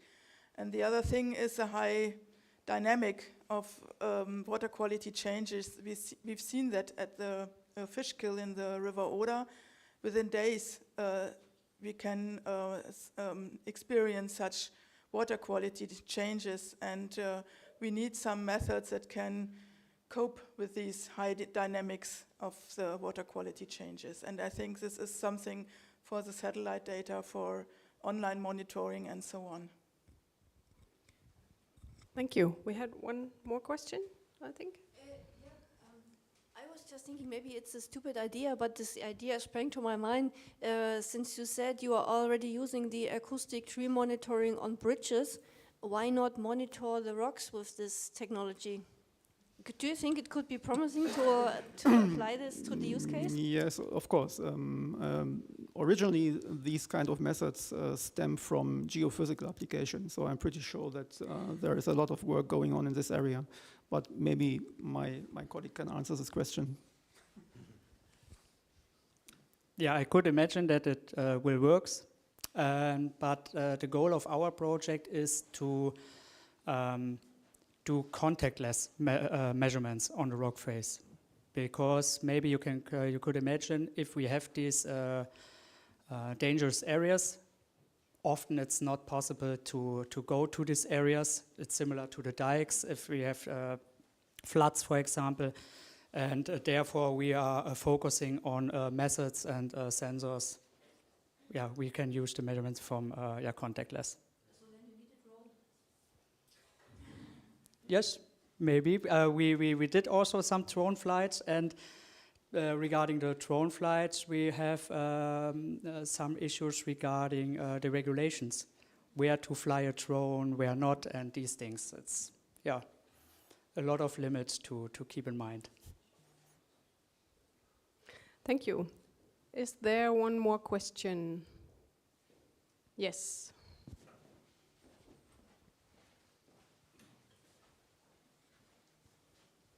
Yeah, thank you for your presentations. I have a question for AI Moon, and maybe it also fits for the lake monitoring and tree monitoring. Do you also consider open source data, like available weather data in your models? I guess those have a lot of influence on your prediction. And what kind of additional data do you use? I guess you don't rely just on your sensor data of your installed measurements. Yeah, thank you. We use it in both directions. On the one direction, we use input data, like from the DWD, the German weather service. They have open source data. They have also open source data from Trier, and we use this data. We also use data, I don't know the English word for das deutsche Schienenforschungszentrum, has a lot of data regarding slope stability over the whole area of Germany. And we have also keep in mind to use open source software like from the colleagues from Heidelberg to give you an access to our methods and our data after our project, for example. These are the two directions from our side, and yeah, we are very open-minded regarding this point. Yeah, I think we will also use the data available for weather, from the weather data from the DWD, and for our project, we are very lucky that we have long data sets, historical data sets we can also use for training the neural network. So this is for our lake monitoring. In our case, for the tree monitoring, we will not use public data, but there will be additional sensors on board of the sensor node. So at least we will have a temperature sensor, maybe a wind sensor too. Humidity is not so important for acoustics, but temperature is definitely an issue. And also the wind is an important factor that, of course, may influence the number of acoustic emission events. So this will be an elementary part of the sensor node, but due to time constraints, I was not able to show it in our presentation. You can use the time in the breaks to ask further. So, are there any more questions now? Okay, then a big thank you to all of the speakers.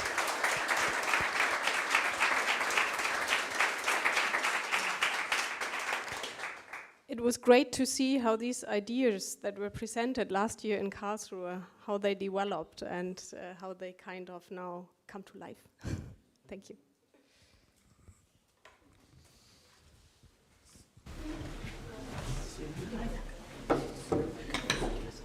Thank you very much, Simon, for this inspiring presentation of the projects here. They're really far, aren't they? Yes, of course. Great. So you have time to ask more questions in the upcoming coffee break and to mingle and to network with the project projects and the people who present the projects. And I would like to inform you about the workshops we present after the coffee break. And please welcome Nicholas Becker here. You are one of the representatives of the workshops. So you can take also this microphone. There are two workshops after the coffee break. One is, let me see, about the Forschungsmanagement, about the research management. Research data management, yes. You will, you will do it? Yeah, so I don't need to use too many words, but just so that you have an idea, for the workshops we have prepared something fun and interactive. That's good. Yeah, we want to play games together with you. We have prepared 2 strategic games where you can learn something about resource allocation and distribution within a research project. So you will play a fictional research project. You should be somehow familiar with that role. And yeah, one workshop is focused on research data management and the other one is focused on AI. I think both will be very interesting. So my hope is that you can distribute more or less evenly across those 2 workshops. I think you would enjoy both of them. Yeah, so I think that's enough for the intro. Yeah, but should we make a little test? Who's more interested in research data management and who's more interested in AI? So please give us a sign for research data management workshop. Okay. So, and the rest is interested in AI, I guess? Okay, that looks so good. That's kind of equal. Yeah. That's good. So one of the workshops is in the Kuppelsaal Nord and one is in the Kuppelsaal Süd after the coffee break. And yeah, we have a coffee break now and meet at 3:30 again for the workshops. So have fun and take a coffee and see you at the workshops. Okay, see you at the workshops. Thank you very much.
Das ist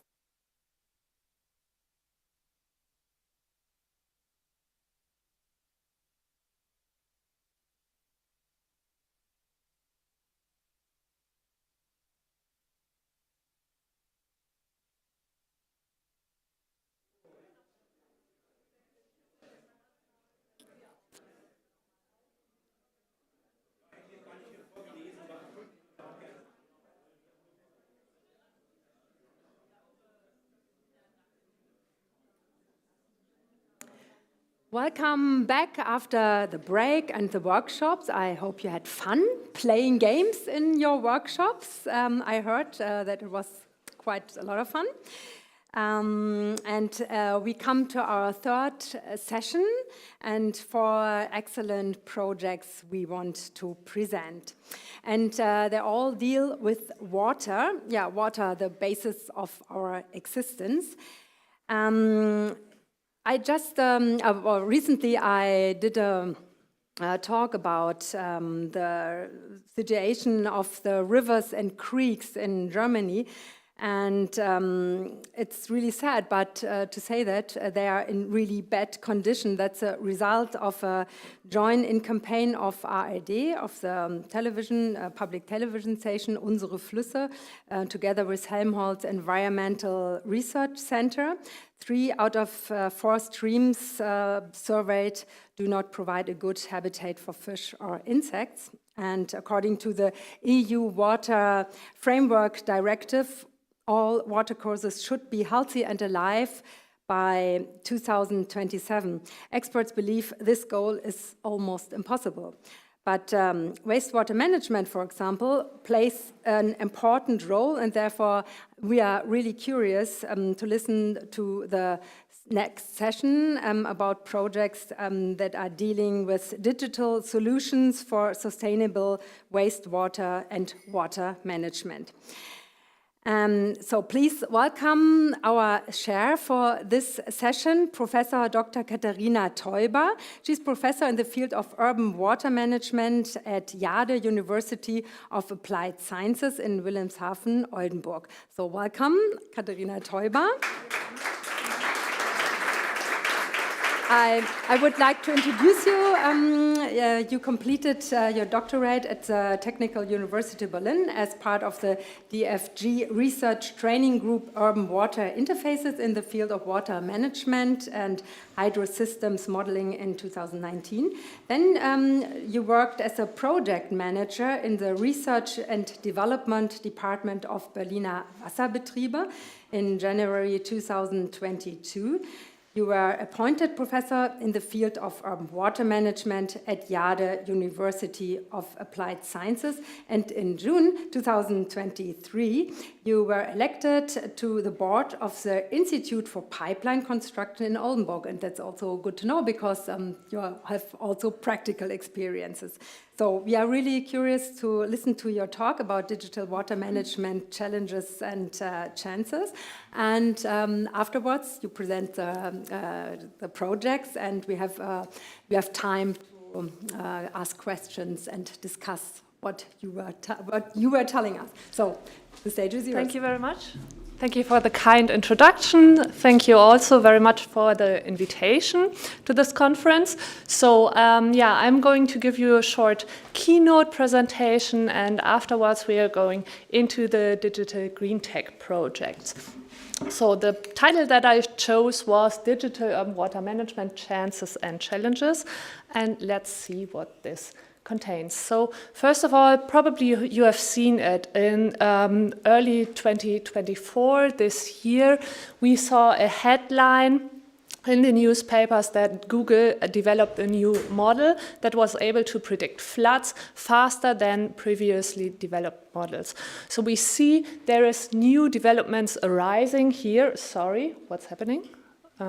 Sorry, I pressed the wrong button, I think. So we see there are new models being developed. AI is on the rise.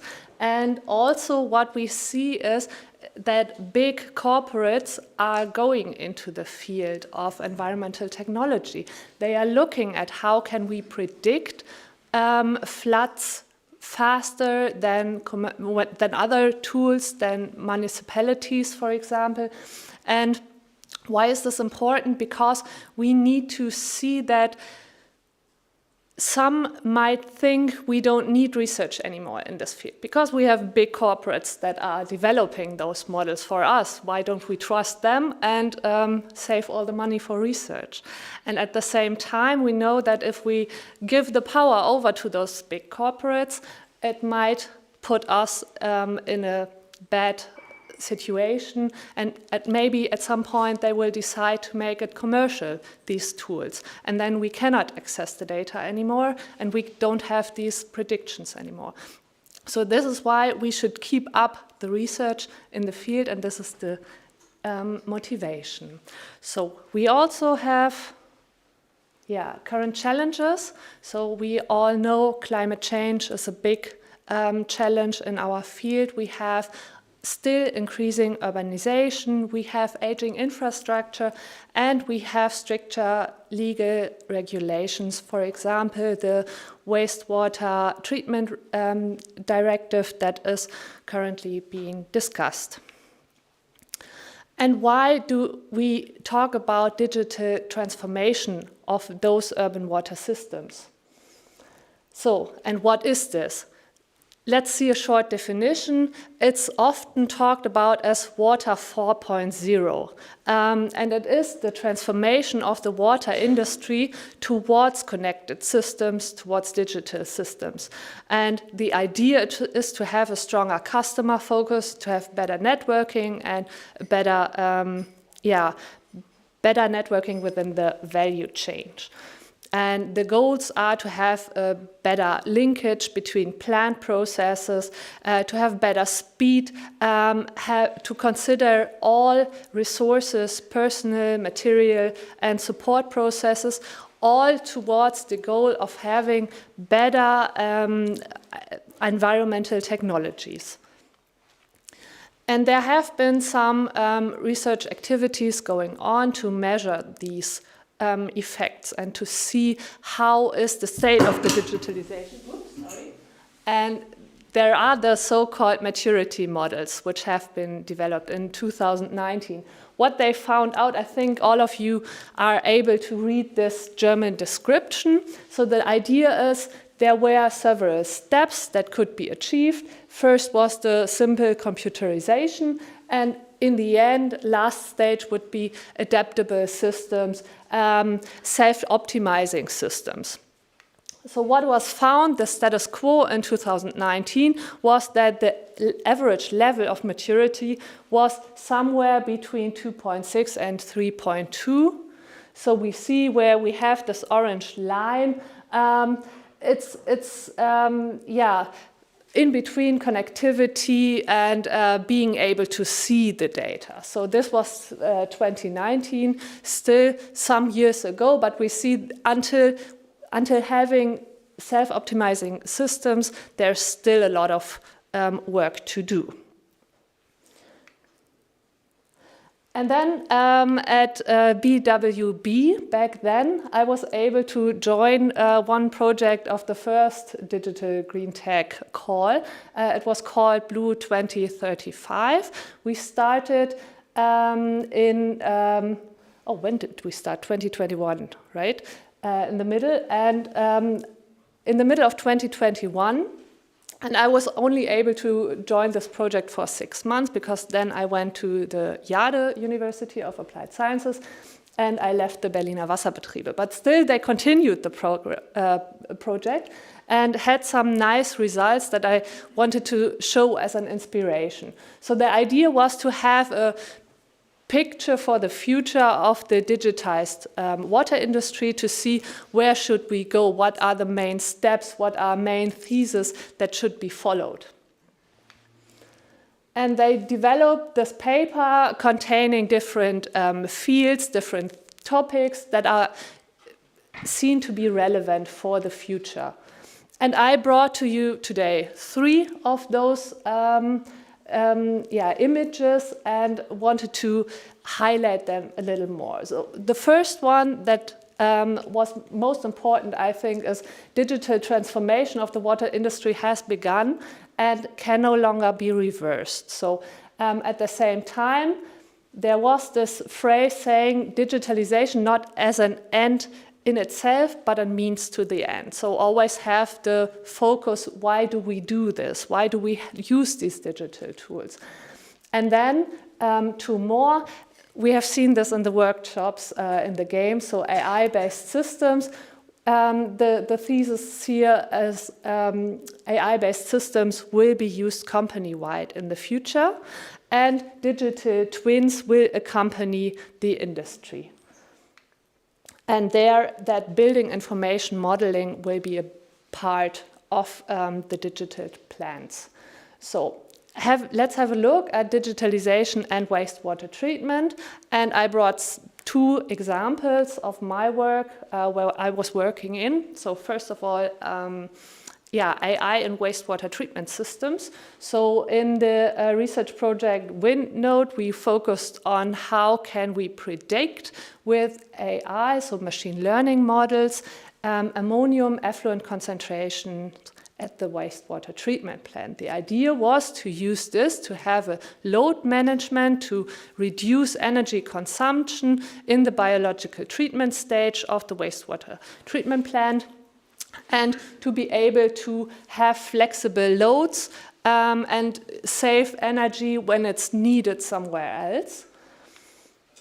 And we used these AI tools, we used machine learning, we had some nice predictions, but the research has gone on since then, and a current trend that I wanted to highlight here is we have on the one hand mechanistic models for wastewater treatment processes, so these process-based models, and on the other hand we have machine learning models, and now there is this discussion, how can we join them? How can we maybe create hybrid models to have the best out of both worlds? So on the one hand side, knowledge-intensive models, on the other hand side, data-intensive models, and how can we connect those to get a better outcome, to get better wastewater treatment.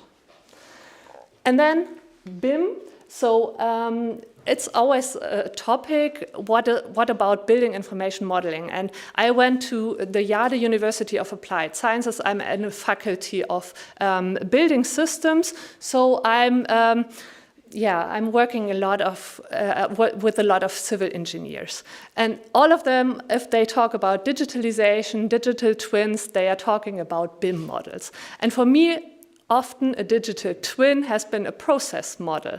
So the idea was, how can we connect those two topics? So how can we connect two ideas of the digital twin? Especially if we look at building information modeling in the water industry, it's still somewhere, it hasn't gotten a wide application at the moment. So everyone is trying to implement those systems, but because wastewater utilities, they are focusing a lot on the operation phase. They are sometimes questioning, why should I implement these BIM models if they are focused on the building phase? Because the building phase is just a short amount, and then we have this whole operation phase, and where can I use these models in the operation phase? And there is this white paper by the Building Smart Working Group, and it also highlights, well, the operation phase for water systems is much longer than the planning, the building. And there are some use cases that have been defined. And for me, and you know now what I did before, you see they said energy management, monitoring, simulations, CFD simulations I did in my PhD. So I thought, well, this might be something that's interesting. How can we connect those two things? And I have a very nice colleague, a professor for BIM actually, and we are currently trying to connect those two worlds somehow.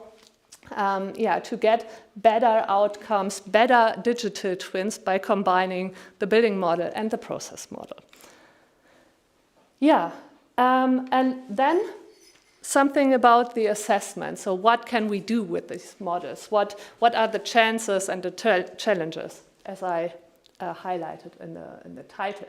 So first of all, we have innovative technologies. We also hope that there is a positive environmental impact, that we have better effluent values, that we have energy savings. We also hope that there is a workload reduction.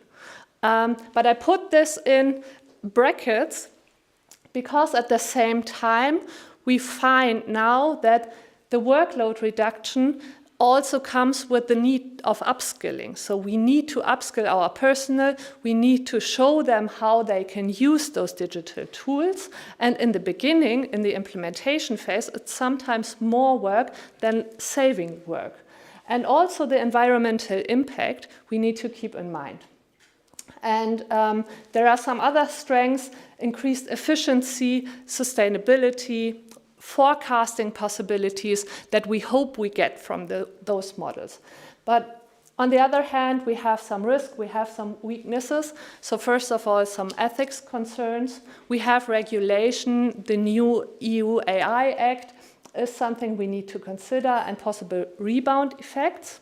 And I brought a few quotes as an end, so to say.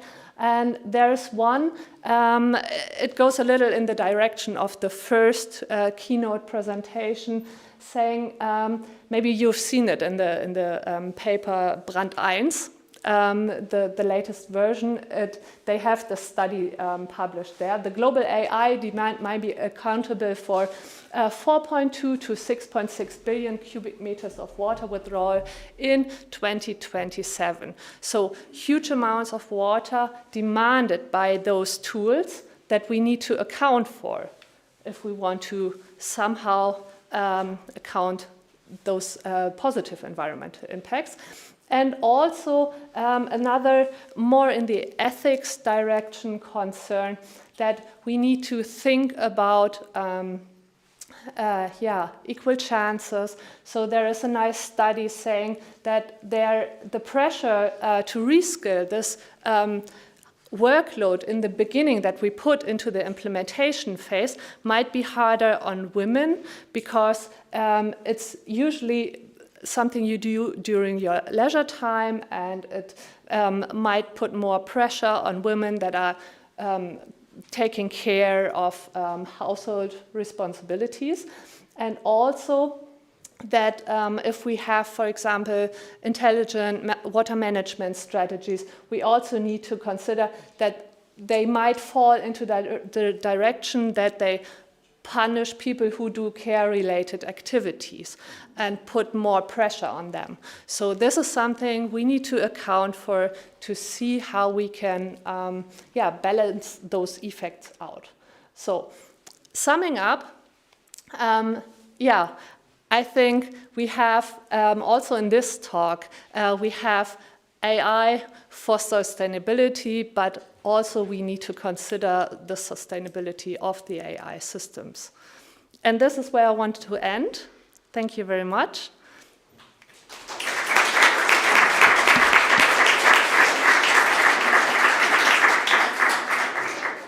Okay, and now I would like to go into the project presentation. And first up, we have Dr. Tim Fuhrmann with the project Live Sewer. Thank you very much.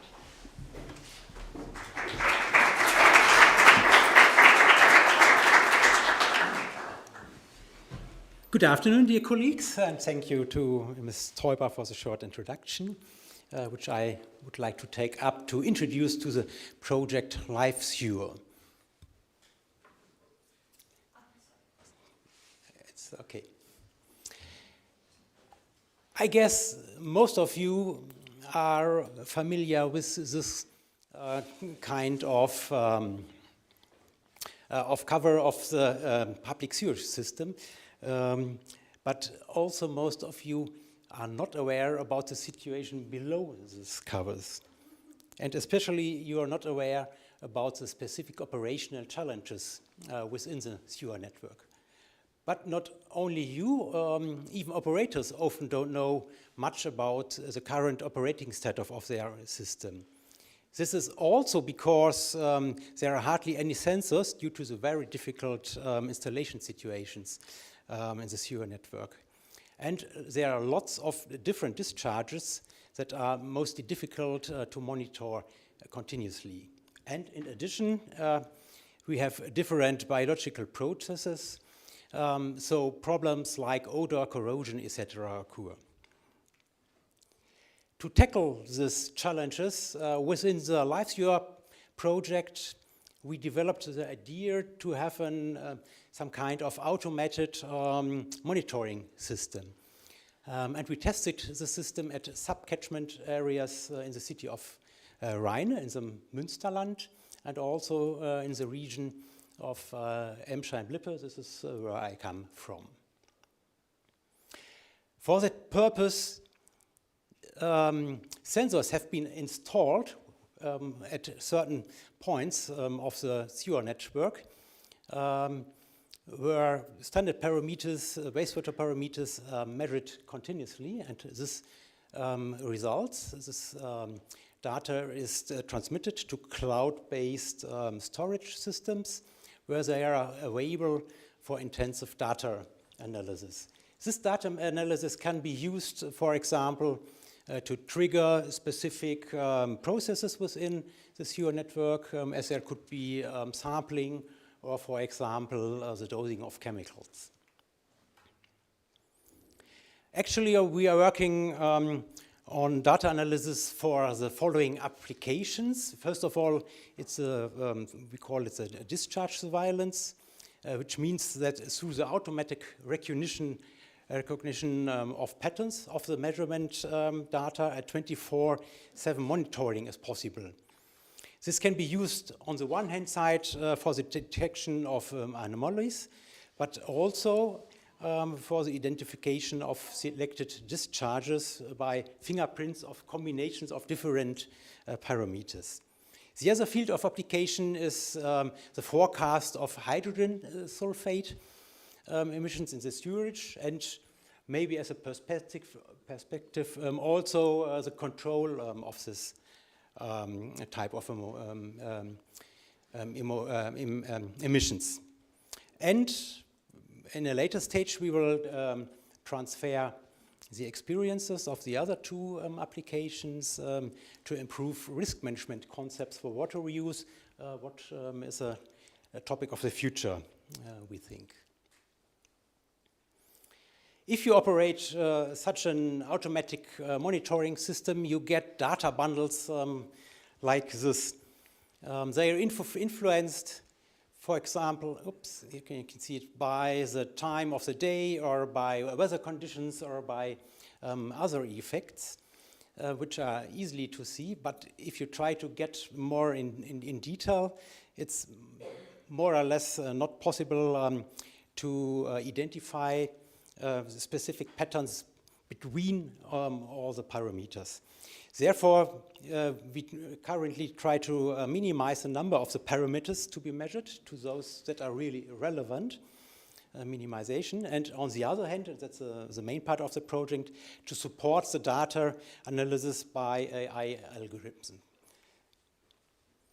Here you can see the typical implemented training process of this AI-based analysis for the recognition of patterns.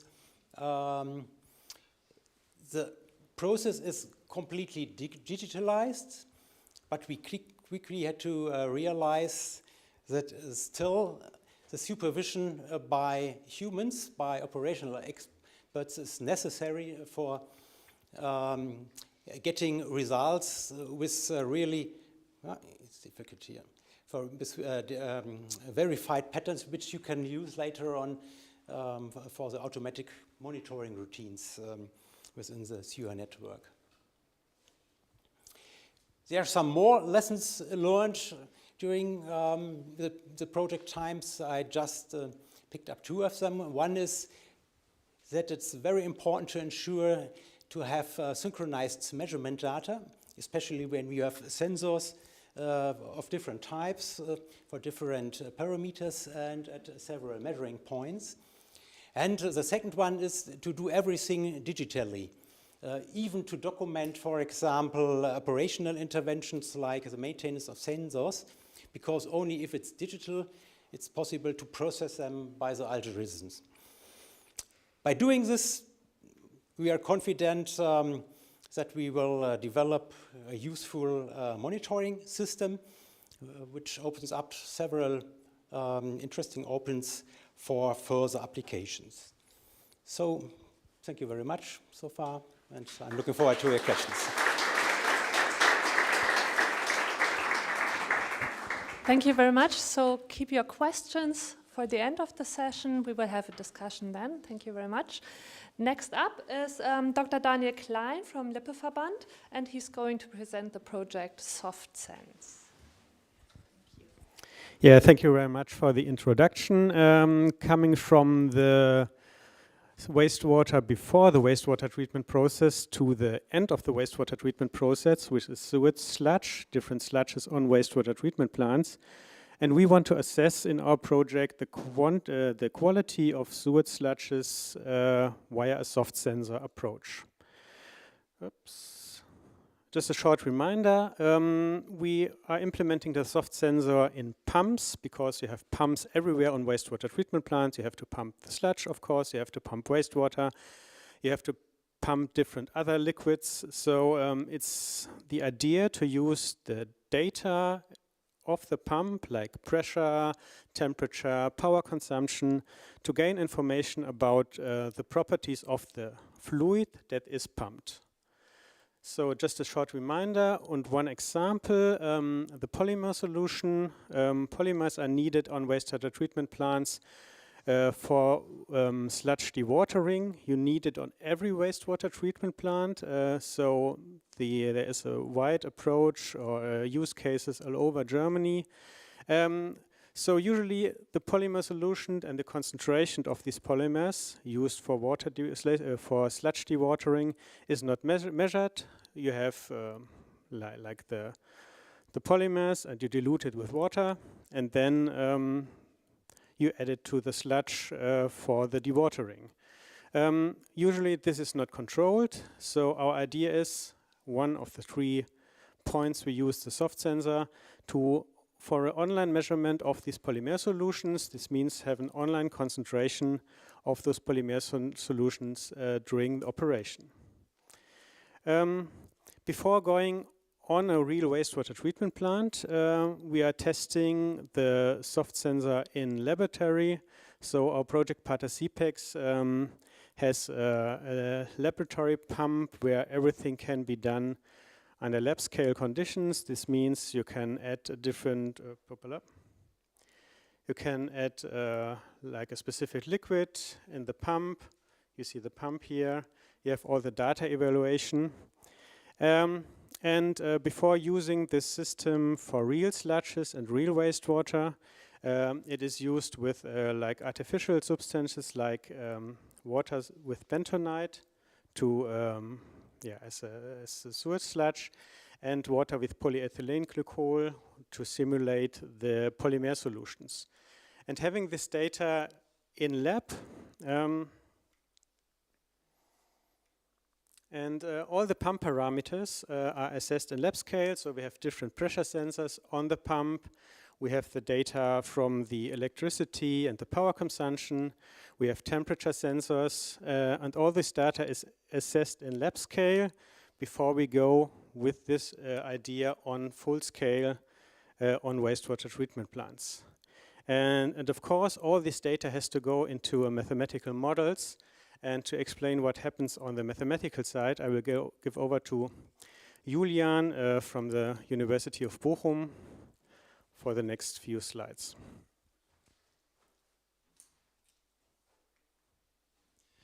Yes, and on this slide I tried to sum up what the physical properties of the used pump are and what the aim is that we desire.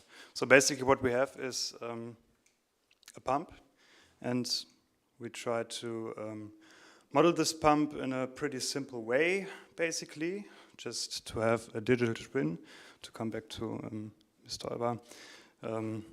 This is our understanding of a digital twin, basically to have a mathematical model that takes input parameters or input states and produce some outputs. In this case, it is the tilt of the rotor, basically the dynamic behavior of the rotor itself. And as you can see, we have some dynamics that we can measure. For example, the torque dynamics with the frequency inverter data. And this is basically what happens inside the pump. We try to put this into a model, basically, on the mathematical approach, using this kind of relationship.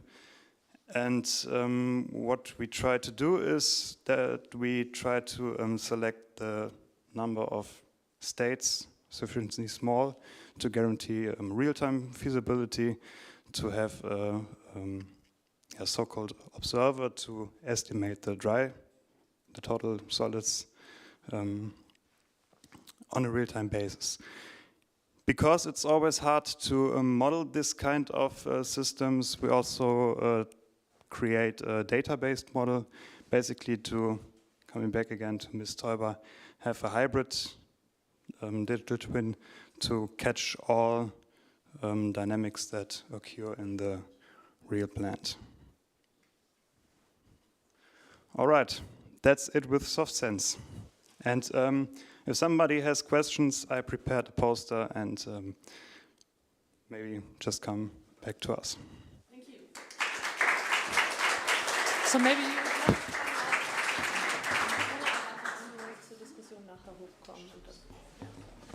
Okay, thank you very much. Next up is Professor Dr. Andrea Comignola presenting the project YOLO. Thanks a lot, Dr. Teuber. All right, so we move a little bit more upstream now from wastewater to drinking water, in fact, and we talk about the YOLO project with an emphasis on the UX/UI component that we're developing. And leakage detection is actually a problem that has been there, I would say, forever. It's been there for a long time, so it must be solved. In fact, it's not, and in order to explain why it's not, and because I'm originally Italian, I need to talk about pizza. So I'm gonna steal an example from David Steffelbauer, our colleague at KWB, that always says, imagine you order a pizza, and once it gets to your house, on the way from the restaurant to your house, a quarter of it was eaten by the pizza guy. You would not be happy. Well, this is what happens with water on average in Europe, so it's not definitely a solved problem. 1/4 of the water that is supplied in the network is lost on the way to its customers.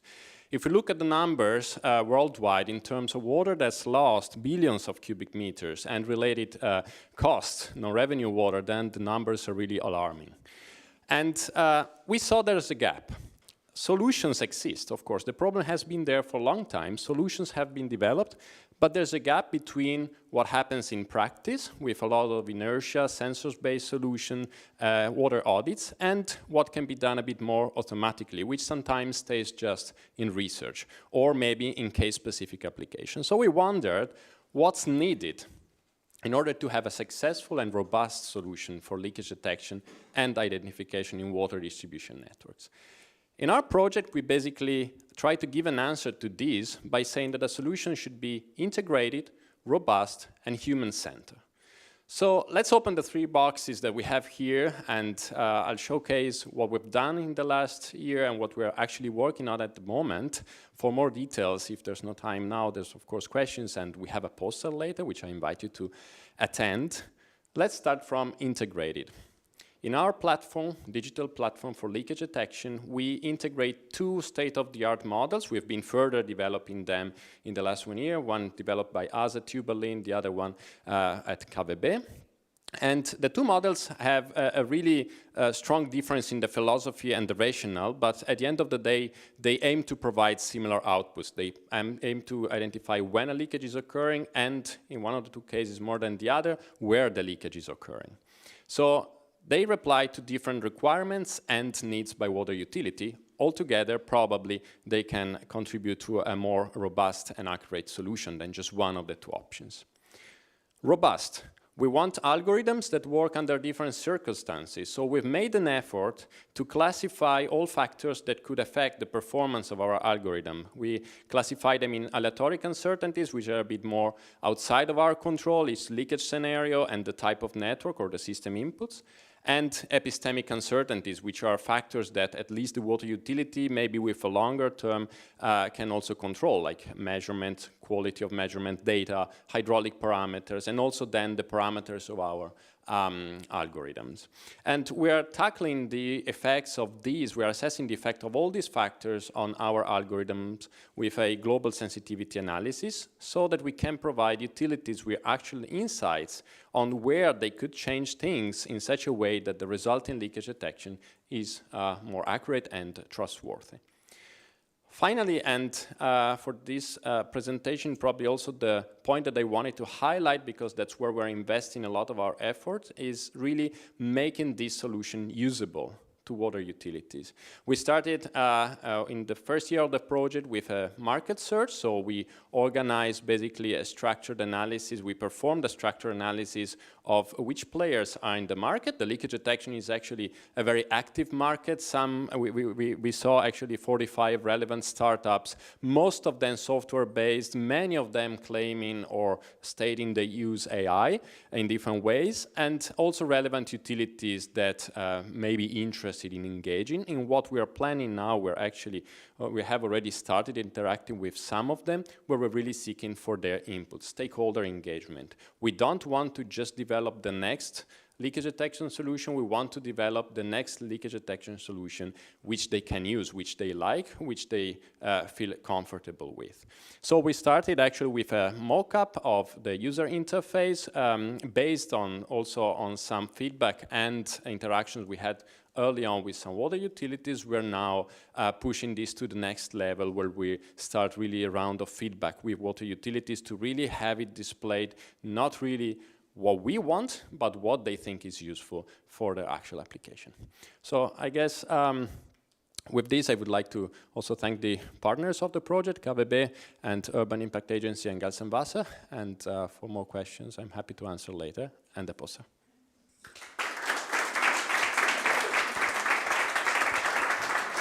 Thank you, Andreas. So, yeah, next up, Dr. Ulf Mier from Konferenztagen Wasser, presenting Digital Wave. Yeah, thanks for the introduction. So now, to confuse all the non-water expert completely, we are back now for water reuse. So we're at the end of the wastewater treatment plant. So what's happening after we have treated the water? So our project is about using predictive models for efficient water reuse for urban areas. So let's see, which one is this? Maybe this one. This one. So, background.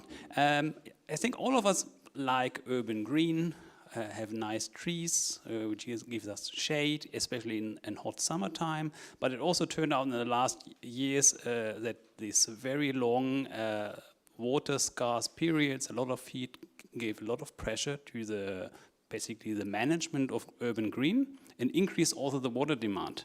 And the question is also, okay, can we replace this water demand for irrigation by another source instead of using either groundwater or surface water, even maybe drinking water, by doing water reuse? And this is the core focus, and we want to support municipalities by using digital tools during the planning, but also during the operation of water reuse. So, no, that's the wrong direction. This one. So, we have several elements here. One is about a prediction tool for the microbial water quality, upfront to UV disinfection. Then the question is like, how much water is needed, where in the city area? And then also a question like, okay, when we would have to deliver the water in the city, it's about route planning of water trucks, or maybe even if we would have a pipeline, where to put, basically where to extract the water from the pipe to reduce the demand for long distance transport within the city. So basically it's all about reducing the effort for those managing the urban green. So, data acquisition. First, let's have a look on the microbial water quality prediction. This is existing in full scale. So we have our wastewater treatment plant. It already has a dual media filter and an activated carbon filter to remove pharmaceuticals. And this is then where we start. Basically using, we installed a UV disinfection pilot plant.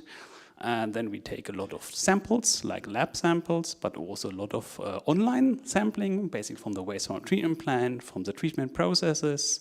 Here you can see, for example, of course, we need factors like turbidity, UVA, all nice water quality parameters. We also installed, let's call it an at-line E. coli monitoring. So each, let's say, 6 to 8 hours, we get also a value for E. coli to train our model.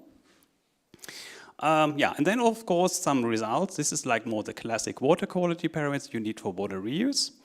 So these are all fecal indicator organisms, such as E. coli, enterococci, coliphages, or Clostridium perfringens for the different types of risks you have in water reuse. And what is now interesting for us is we want to predict the E. coli value before the UV disinfection, because at the end we want to make sure that the UV disinfection always reaches a value below 10 E. coli per 100 milliliters, while we are starting, well, in the entry by more than 10 to the power 6. And this is like where one of the models is targeting at, and this model is taking, of course, into account different factors like the flow in the wastewater treatment plant, the turbidity in the effluent, temperature, but also conductivity of the water. And this is then modeled, and we use especially this online device here to get a lot of data as a training data set, using a random forest model to train this, but also to check against actual lab data. So this is then important to have this lab data, and here you can see the, oh, this was the wrong direction. So here you can see, this is quite sensitive, huh? And here, for example, you can see now the correlation between the actual measured E. coli values and the predicted ones. So for microbial data, this is excellent. So keep in mind, this is microbial data with a lot of scattering. And then below you see basically the prediction against measured E. coli values which are not part of the training data set. Of course, here the correlation is a little less good, but still for microbial there is quite well correlation. Well, that's basically where we are, and now the next step is, of course, now to make the next step to say, like, how much energy we do need for the UV disinfection. One slide more I have. This is one part we are still working on. Here we have it's more challenging, because here it's about what we want to do is to basically predict the water demand in the area. And currently the state of art would be to measure the soil moisture. So this is what you can buy on the market, but this requires that you put a lot of sensors in the city area. And the idea is to use mostly open available data, for example, by the German Weather Service, to predict the soil moisture. And this is work still ongoing, but just to give you a bit like, so this is the actual measured soil moisture, so it's not the actual value, but changes in soil moisture. And here you see where we are currently with the modeling. You can, for example, see some of the peaks are fitting quite well. There are some peaks which may are fitting not so well, so it's still ongoing work. Yeah, this is then used to really help the public utility with the management of urban green. But and next year, of course, we need to go then to our test phase during the actual irrigation phase. So we still have a lot of work to be done until, let's say, April. So, and that's everything from my side. Thank you.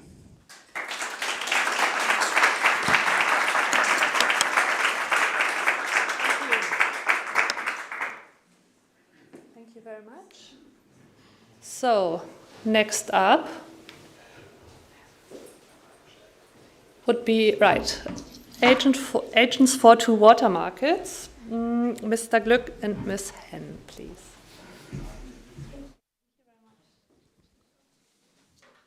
Thank you for the introduction. With Agents for to Water Markets, we are again back at the drinking water, and as the name of the project already suggests, we are looking at water markets and agents, and down at the bottom you see the first water market where we look at water consumers and water supplier, and we both consider them as agents in our project. And the second water market we are looking at is the cyber-physical water market, where we look at the technical system of a water distribution network. And here all components like pumps and valves are connected to agents or represented by agents. And with the project, we want to establish a path to future water infrastructure, which from our perspective needs to be it's really laggy, sustainable, resilient, and fair. And in the following, Mr. Glück and I will explain how we address these obstacles in the project. So first, let's start with resilience. What we're seeing here is a really simple water network consisting of pumps and valves. And basically, at the moment, there are two operation strategies for such a system. Either there is the centralized option where all components are connected to one controller, meaning the system can be operated quite energy efficiently, but it requires a lot of effort during setup. On the other hand, you can operate such a system with local controllers, which is really basic and less energy efficient. And with Agents for Water Markets, we are combining the benefits of both these strategies in agent-based control, where each component, so every pump and valve, is connected to an agent, and via communication between these agents, we can ensure cooperation. And when an agent is now able to anticipate, monitor, react, and learn from such a system, we can ensure that the operation can be resilient. And in practice, we are investigating such systems at a test rig, and here the agent is mainly based on a microcontroller, and for example, we are testing different communication protocols for these agents. And Mr. Glück is continuing with sustainability and fairness. Yes, thank you, Katharina. So another key aspect we are focusing on is sustainability. And in order to control a hydraulic system sustainable, we need to be efficient. And today in the keynote at the beginning, we heard that efficiency is not enough. We also need to be sufficient. So the key here is to supply only as much as there's really need for. And also the control system as such to be sustainable, it is necessary that it's adaptive, since the environment is constantly changing. And how are we going to do this? We have introduced an environment where each agent can trade and negotiate with each other and find autonomously the most beneficial solution for the complete system. And for this method, it is necessary that all these negotiations are transparent and fair. So we are also investigating different pricing schemes to allocate the resource effectively and efficiently. Efficient. Thanks. We are here have some categories, for example, that will be fed into the agent-based model, on which we can try to make the allocation fair. So if this sparked your interest, you are invited to our poster and ask your questions. Thanks.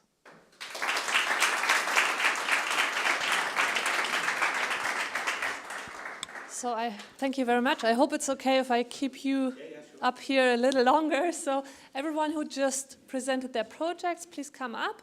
We want to have a little discussion, clarify some questions.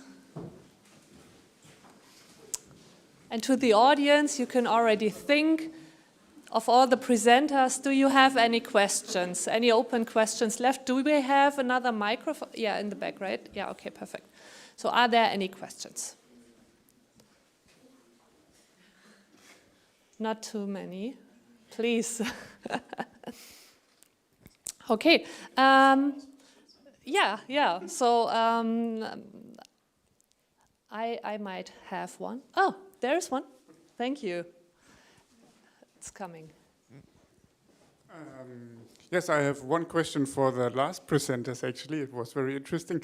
But could you provide an example what the different agents learn and how they cooperate and which decisions they, for example, support or make? At the moment, we are not so much focusing on reinforcement learning, so not so much on learning. We are more inspired from game theory and market design, but just a side note. Currently, we are looking at simple water networks, which are basically circular, and we are assuming we have speed-controlled pump where we can change rotational speed depending on the load case, and we try finding an optimal set point for these pumps with really easy to understand rules, so avoiding a black box model. That's what we are at. Is that answering the question? Yeah. Okay, any other questions? Yeah, in the back.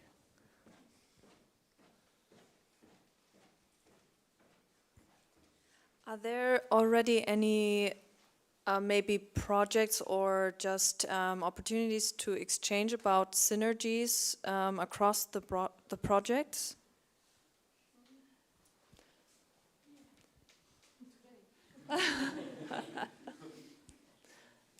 So, does anyone want to say anything about this? I know there are some working groups, right?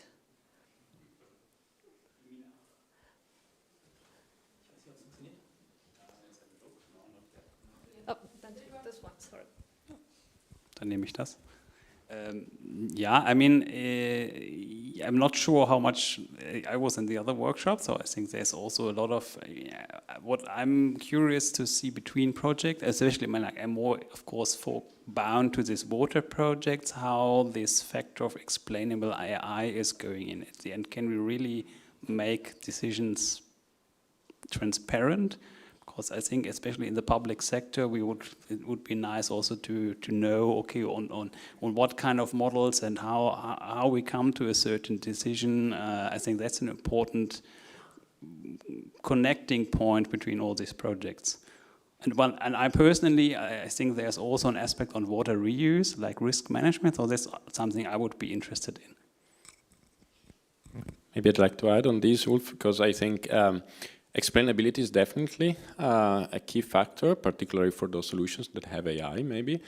But also in general, I think broadly speaking, for also the other solutions, an aspect for discussion would be the usability in general, which can go hand in hand together with explainability, because if you understand something, maybe you trust that thing a bit more and then you're more prone to use it, but there's also other features. So like we use this human-centered code design. So I think discussion like these topics would really foster joint discussion across different projects.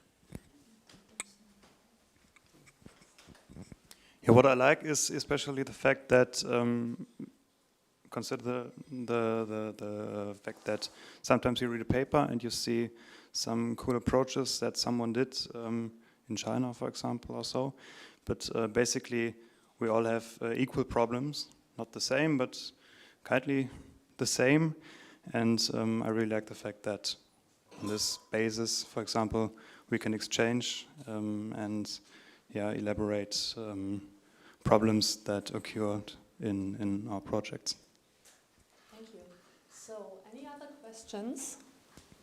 So maybe I would have one. So there is the EU AI Act coming up, and it also contains directives for training personnel that uses AI. So how is this affecting your project work currently? Are there thoughts about this? Maybe I can take a first start, I guess, also to break the ice a little. So we don't have really a strong AI concept in our project, in the sense that our solution, in order to be usable by the relevant stakeholders, water utilities in this case, is really grounded on physical knowledge. Then we have tried also, we might still keep some small AI to correlate better data and so on. But in general, I think, despite this fact, I think the point that you're raising is very much important, because one aspect is what's contained in the regulation, in the guidelines, in the law. One aspect is really about the training. So I think regardless whether there's AI or not, it's interesting to have some sort of training in this project in order to make the solutions then really transferable from what we do in research to the practice. So of course we have the partners already involved. Ideally we would like maybe a solution not to be adopted by just one partner, but also by other similar stakeholders. So some sort of trainings, I think, is very fundamental. For instance, in our project, we are doing different types of, we're organizing different types of interactions in YOLE. Even before the training, we really just start from the requirements. So in the last 1 year, we also had one-on-one interactions with water utilities to understand what their bottleneck or why they stick to the solution they currently have in place is, whether they trust the solution they have, what could be the risks and uncertainties related to that. And I think this is then the first step. Once one understands that, I think then the training, of course, comes more once you have the solution ready, basically. But I wanted to emphasize what comes first, so the requirements and the co-design in the between. And that's something we're, at least for YOLE, we're investing quite a bit. So. For example, in our case, it's more, I don't like this buzzing AI words in my case. I think it's more like training, for example, small machine learning models to sufficiently be able to solve your problem. And as in the previous talk somebody already mentioned, going back to smaller models and smaller data sets, and often then you don't have those problems. For example, how to be safe, how to ensure IT security, because you run your model on an embedded system, for example.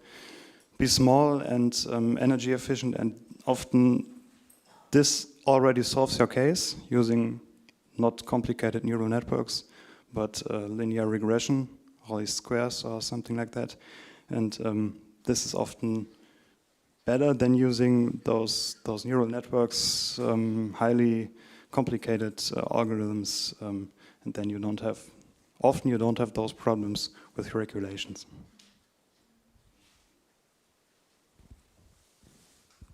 Yeah, thank you very much. One last question. We had this in the game 2045 or 2035. What is your hope for the future for your projects? What needs to happen for them? What do you wish them for to happen in the future? And where will they be in 2045? Does it mean? Yeah, maybe I can answer. As I already mentioned, we have some applications in our view, and so we hope that these applications will become reality in 10 years. Okay, probably I can add. The same for us. We have specific applications for our SoftSense project. And of course, these applications are real. So we have these applications on almost every wastewater treatment plant. So there is a large potential to really implement those systems. And of course, I hope, and I really think so, that we will have kind of soft sensors in the future. but I can add to that what Julian said. It will depend. Will it be a very complex, let's say, AI approach, or will it just be improved data, improved knowledge to have an improved control of our wastewater treatment plants? So there is probably a wide range of just knowing more up to complex, let's say, controlling models, but there will be something in between that improves the operation of our wastewater treatment plants, of course. I guess for us, probably a couple of quick things. One is definitely to get almost the entire pizza back, since I mentioned the example, so to reduce the leakages. But in general, I think also what I would wish more on that specific problem and development of solution is, on the one hand, flexibility of solutions, so to really overcome these specific solutions for only some cases, because then transferability takes always a lot of time and the benefit could be great. And second, really reconcile these two worlds that sometimes are still a bit far of research and practice in this particular problem. Yeah, for us, I think it has two main factors, and one is not so much bound to the digital part of the project. It's more like that I would like to see water reuse, especially in urban areas, to be, let's say, a standard solution in 10 years. That maybe in Bad Oeynhausen we have a second pipeline in the city area used then for sport field irrigation, also for managing the public green. And now the digital part, that also we achieve that such tools like prediction tools, real-time monitoring become an integral part of the risk management. Because at the end it's risk management, we want to support the risk management, we want to support that the water is efficiently used in the city area. And that's basically what I hope for Bad Oeynhausen, maybe in 5 years. Thank you. Yeah, specifically for our project, I see still a technical risk for the agents because of the communication. It's a distributed network and we need the connectivity. So even with 5G and all the Internet of Things, I think I would be happy if this would still improve and make such solutions more viable. And another thing is those solutions, they must be made in a way that there's no real expert needed to operate them, since we don't have so many experts, I think. Yeah. Thank you very much. So that's it from my side. If there are no further questions, thank you very much for the nice talks. And I cannot clap, but I have two microphones.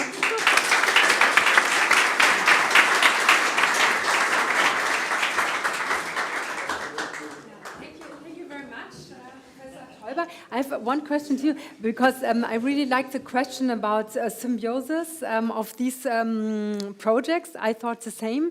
That would be really great to connect some of the projects.